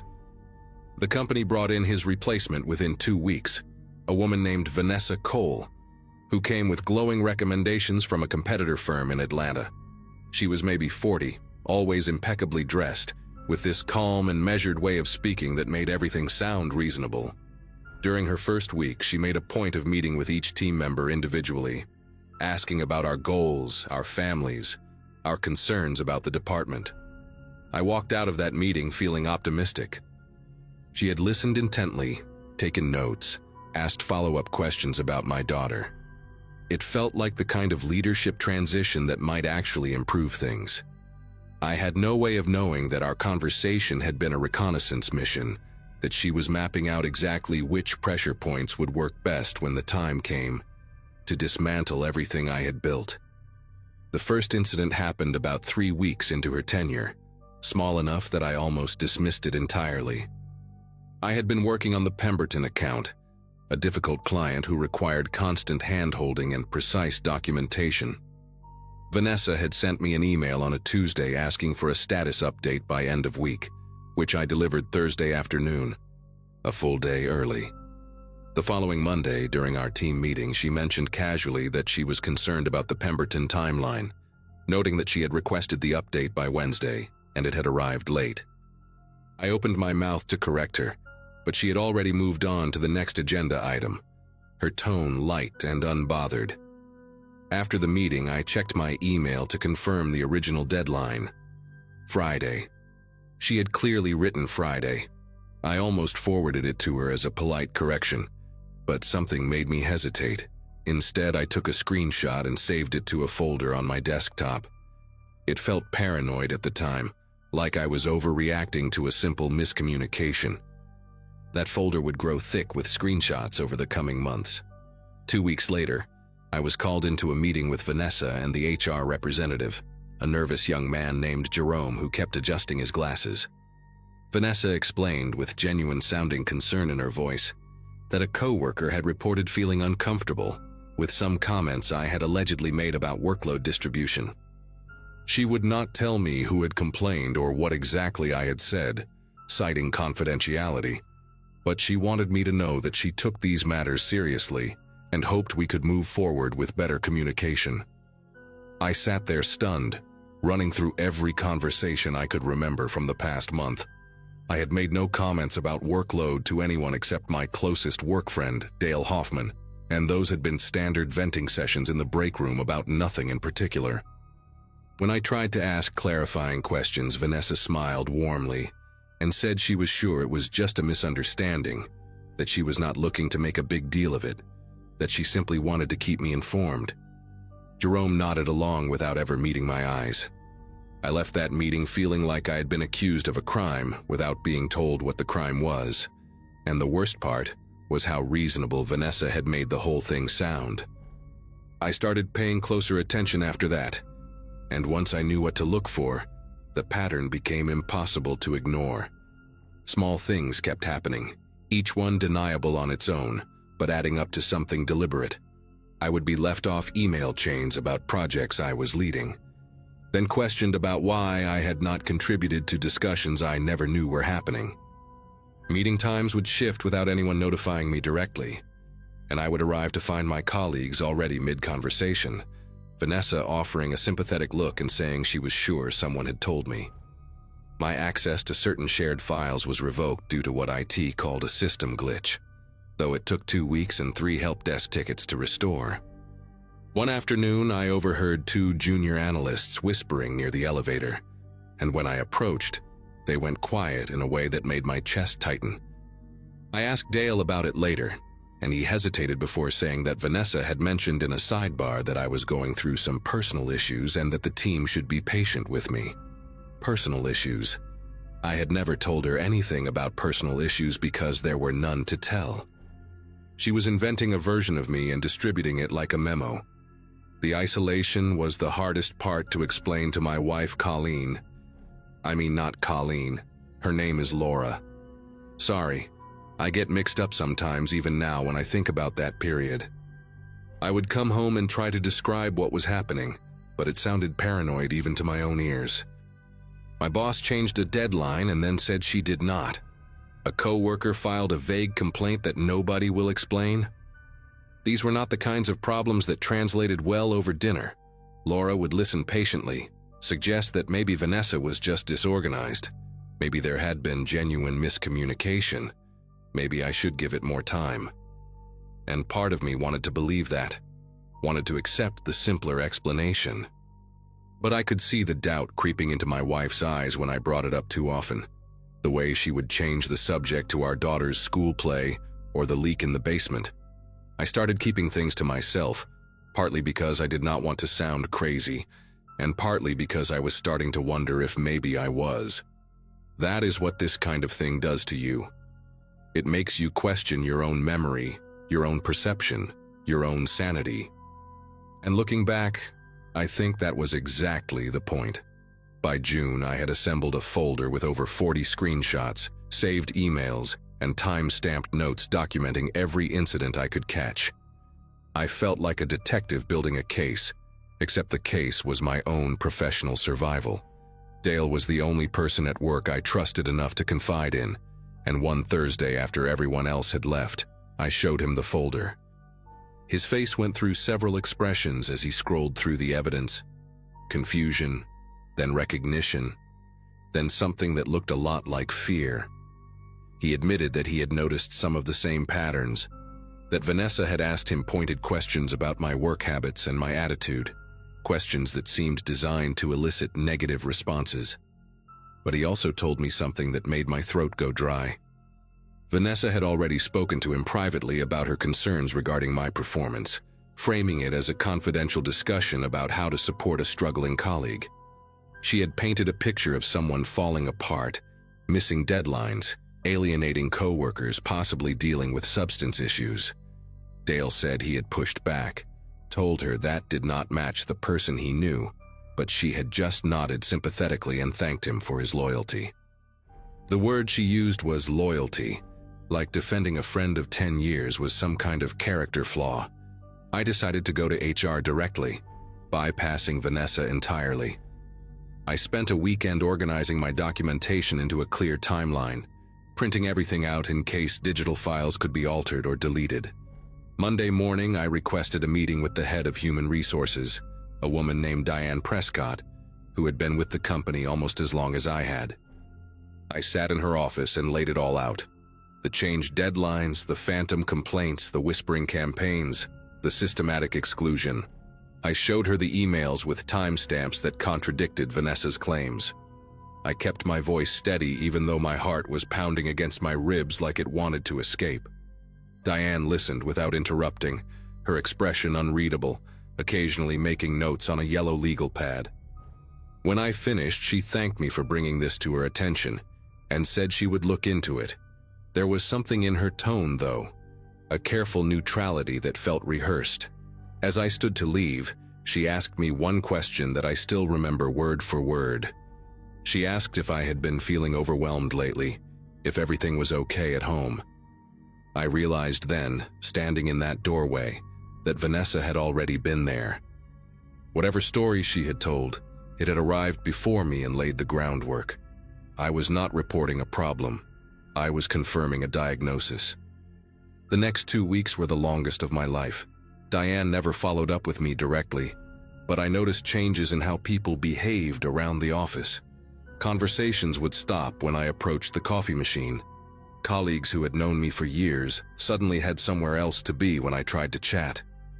Even Dale started keeping his distance, and when I finally cornered him in the parking garage, he looked genuinely scared. He told me that Vanessa had called a private meeting with the team while I was out at a client site. She had expressed deep concern about my mental state, mentioned that HR was aware of the situation, and asked everyone to document any unusual behavior they observed. She framed it as looking out for me, protecting me, making sure I got the help I needed. Dale said a few people had pushed back, asked what specifically was wrong, but Vanessa had demurred, citing privacy.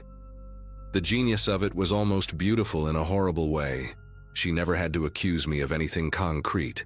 She just created an atmosphere where everyone was watching, waiting for me to slip, interpreting every normal action through the lens of someone who was supposedly unraveling. I could feel their eyes on me in meetings, tracking my reactions, noting when I seemed frustrated or tired. Being observed like that changes how you move, how you speak, how you breathe.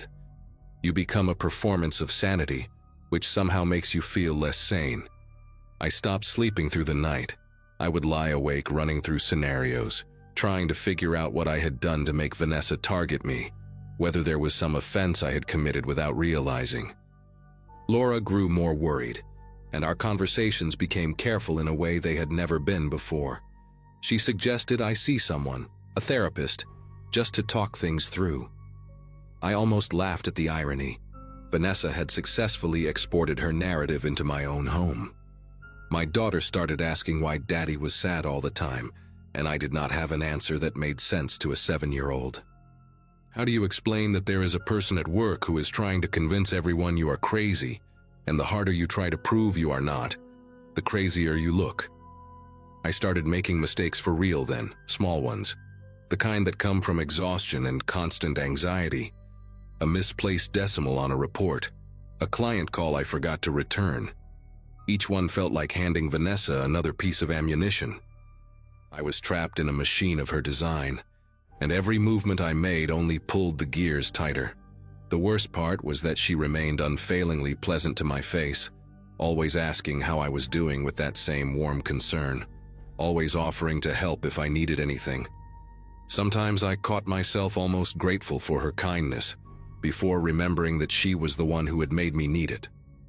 The breaking point came on a Wednesday in late July, the kind of humid Nashville afternoon where the air feels like a wet blanket. Vanessa called me into her office and closed the door with a soft click that somehow sounded final. She sat across from me with a folder in her hands, My folder, I realized, the performance reviews and incident reports she had been compiling. Her voice was gentle as she explained that several team members had expressed concerns, that HR had documented a pattern of erratic behavior, that upper management felt it might be best for everyone if we discussed a transition plan. She used words like mutual and supportive and fresh start, but what she meant was that I was done. 10 years of my life erased by 3 months of carefully orchestrated destruction. I sat there listening to her dismantle my career with the same pleasant tone she used to ask about my daughter, and something shifted inside me. Maybe it was the absurdity of the moment, or maybe I had simply run out of fear. I asked her directly, looking straight into her eyes, why she had done this to me. Not what had I done wrong, not how could we fix it, but why.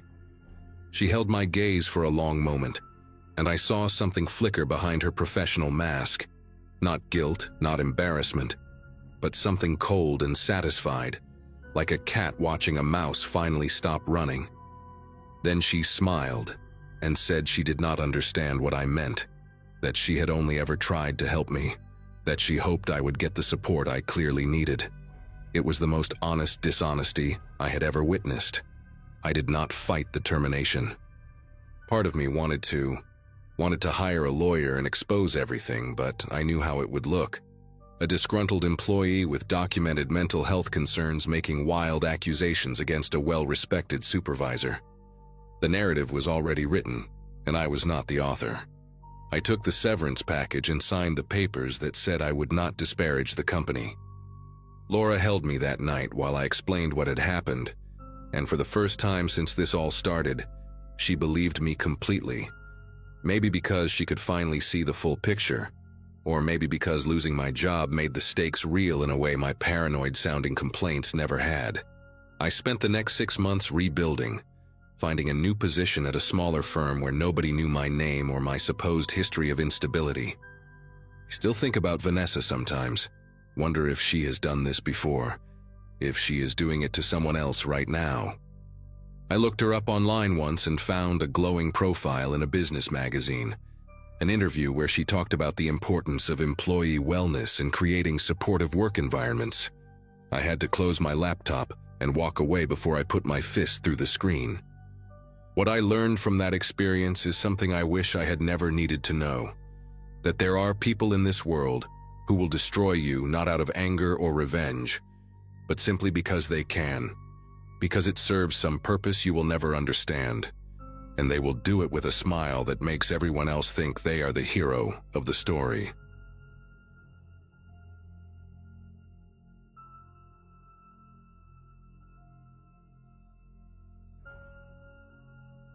That winter, life felt small and repetitive in my town, the kind of place where everyone recognizes your truck before they remember your name.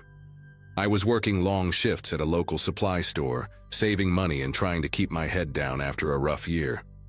Most days followed the same rhythm: early mornings, dusty shelves, familiar faces, and the quiet comfort of routine.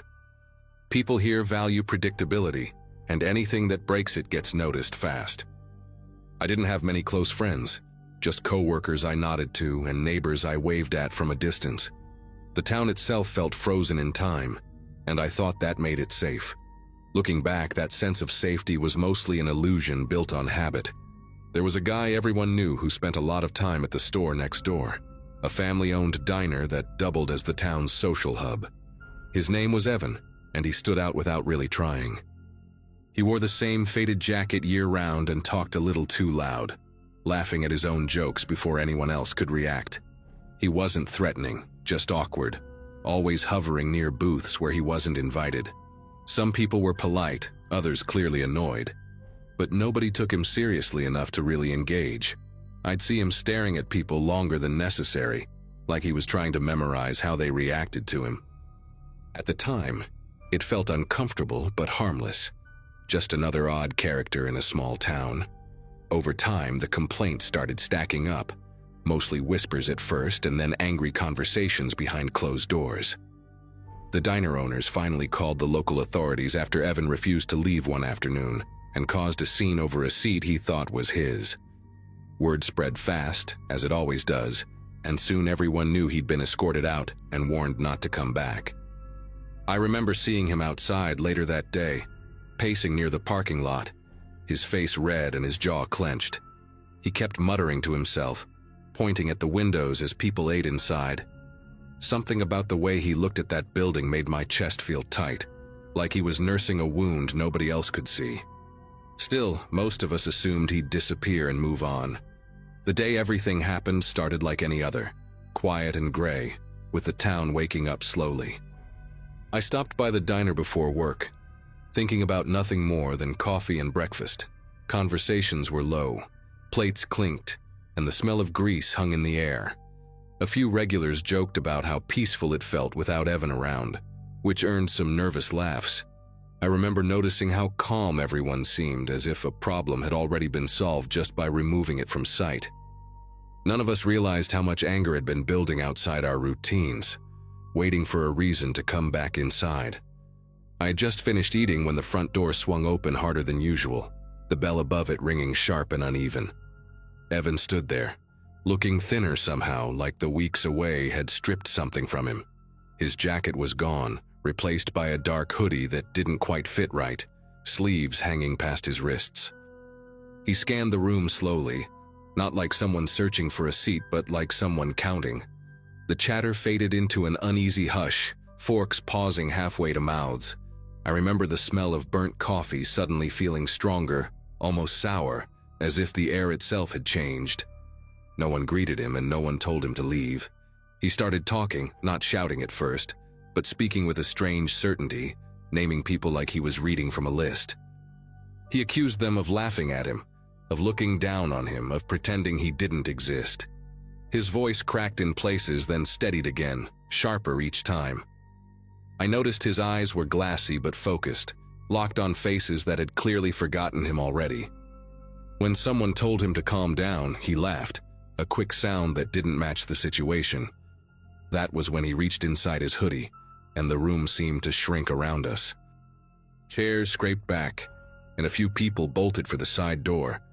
The noise that followed was loud and chaotic, nothing like movies or news clips make it seem.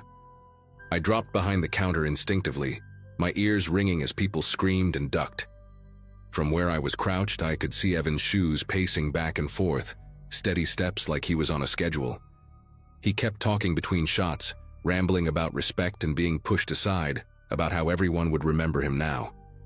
The sound of breaking glass mixed with cries and the metallic echo of something hitting tile. Time lost its shape, stretching and snapping in ways I still struggle to explain. Eventually, sirens cut through the chaos, growing louder until they drowned everything else out. Evan stopped moving, his voice fading into incoherent muttering before going silent. When officers rushed in, shouting commands, the diner looked unrecognizable, smoke hanging low and chairs overturned like fallen bodies. I stayed on the floor until someone touched my shoulder and told me it was over. Walking outside, the cold air burned my lungs, and the town felt unfamiliar, like a place I'd never truly known. People stood in clusters, crying, staring, trying to make sense of something that had no simple explanation. In the days that followed, the town moved in a strange, muted rhythm, like everyone was afraid of making noise. News vans showed up, then left, and the diner stayed closed with paper taped over the windows. People replayed moments in their heads, wondering which small interaction had mattered more than they thought. I kept remembering Evan standing there, counting faces, as if he'd been building that list for a long time. Sleep didn't come easy, and when it did, it brought fragments of sound and light that snapped me awake. Conversations felt forced, heavy with things nobody knew how to say out loud. It became clear that pretending someone is harmless doesn't make them harmless. Authorities released bits of information slowly, talking about how Evan had been removed after multiple complaints, and how he'd fixated on the idea of being wronged. They used words like grievance and isolation, explaining patterns most of us had never wanted to see up close. What hit me hardest was learning how often he'd come back after being banned, standing outside and watching people eat. He had written notes about who sat where and who avoided eye contact. None of that sounded like madness in the way people imagine it. just obsession left alone for too long. The town had treated him like background noise until he made himself impossible to ignore. I went back to the diner weeks later when it reopened. Stepping inside felt heavier than I expected. The layout had changed. New glass, different tables, as if rearranging things could reset what happened there. Some of the regulars never returned, and others sat quietly, eyes down, eating in silence. The owners thanked everyone for coming back, voices tight with emotion, trying to sound normal. Sitting there, I realized how easily routines can hide danger, how comfort can turn into blindness. Evan wasn't born into that moment. It was shaped by years of being dismissed, and none of us noticed the pressure building. What stays with me now isn't just the violence, but the warning signs that were visible in hindsight. The way resentment grew into entitlement, how fixation fed on every perceived slight. I still live here, still work nearby, but I pay attention differently. When someone lingers too long, when anger simmers instead of fading, I don't brush it off anymore. This story doesn't have a clean lesson or a neat explanation, just a reminder of how quickly neglect can turn into tragedy. The town healed enough to function, but it never returned to what it was. Some things, once broken, only settle into a new shape.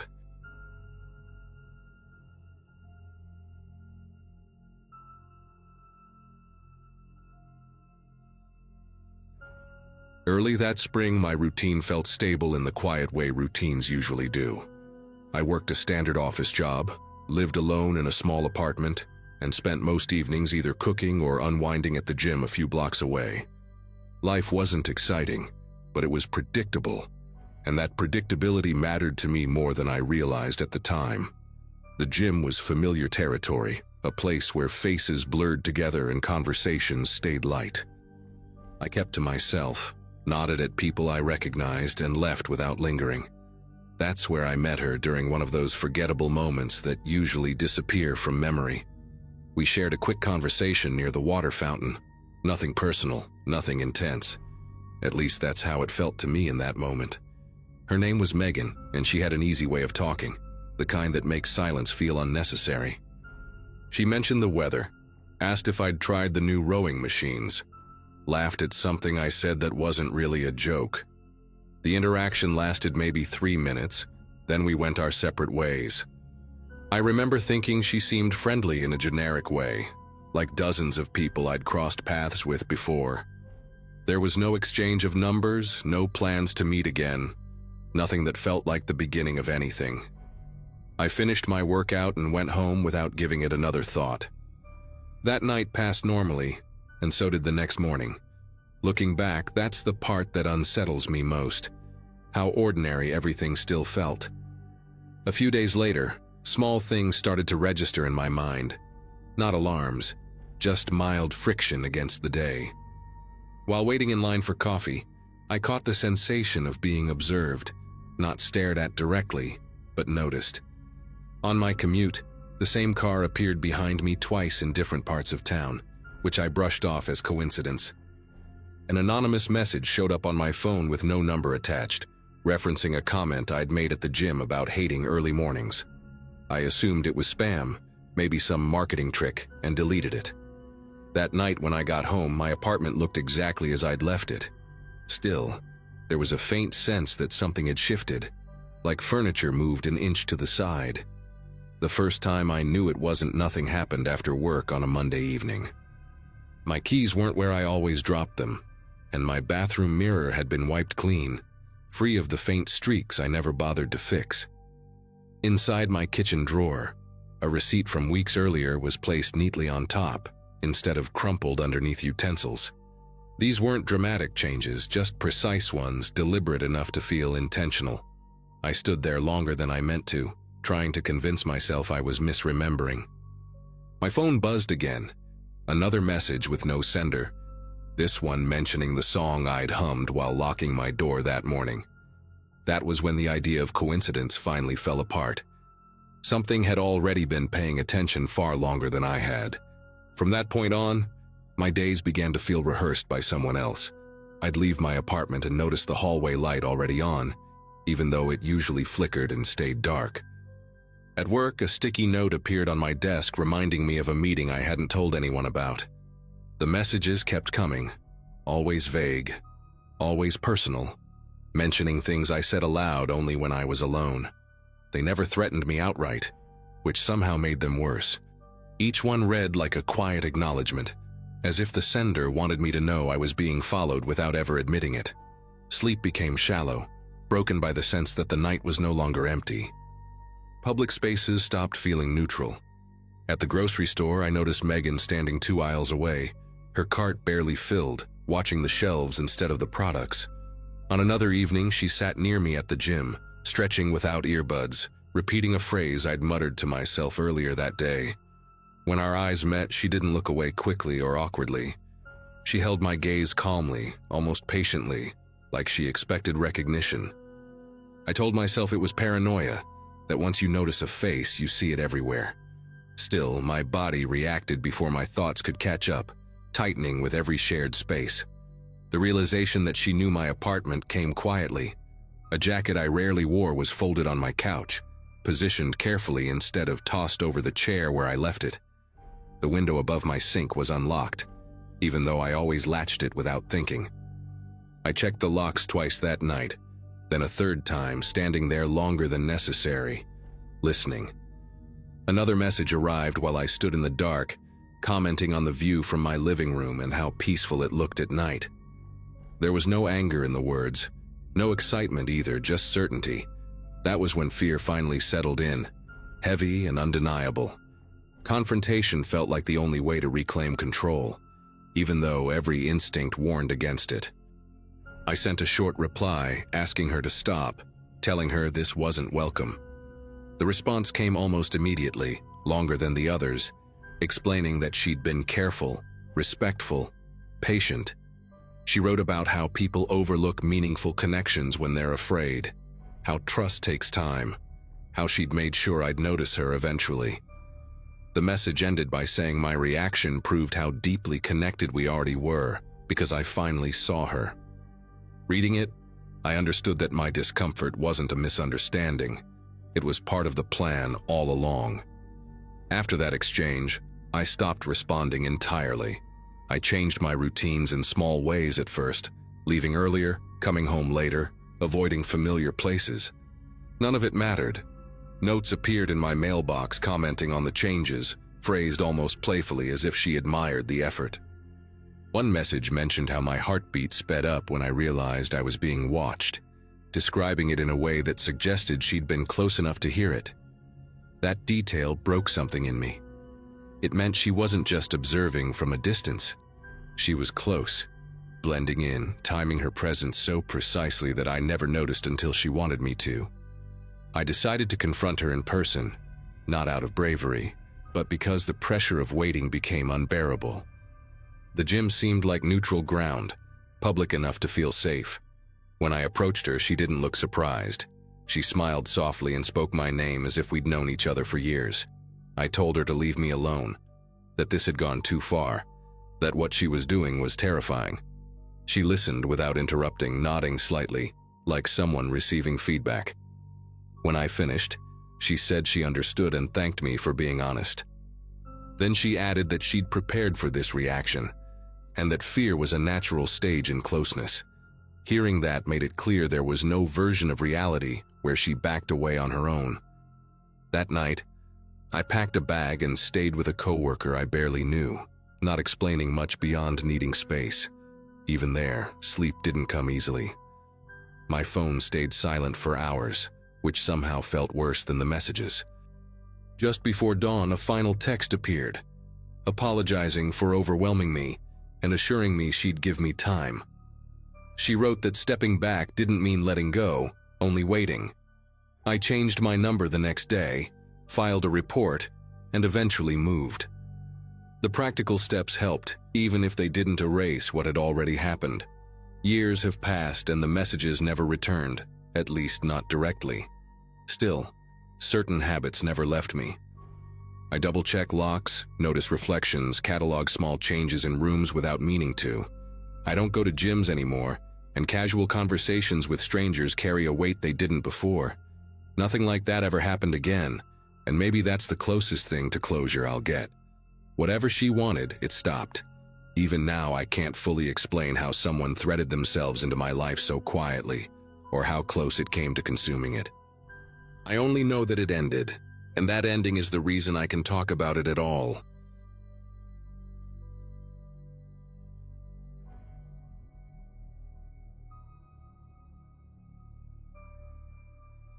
That evening unfolded during a stretch of my life when routines mattered more than excitement. Work had been draining, money tight, and most days followed the same narrow path between my apartment and my job. I relied on public transportation because it was cheaper and predictable, even when it meant standing under bad weather. The rain that night came down in a steady, soaking curtain, heavy enough to blur streetlights and flatten sound.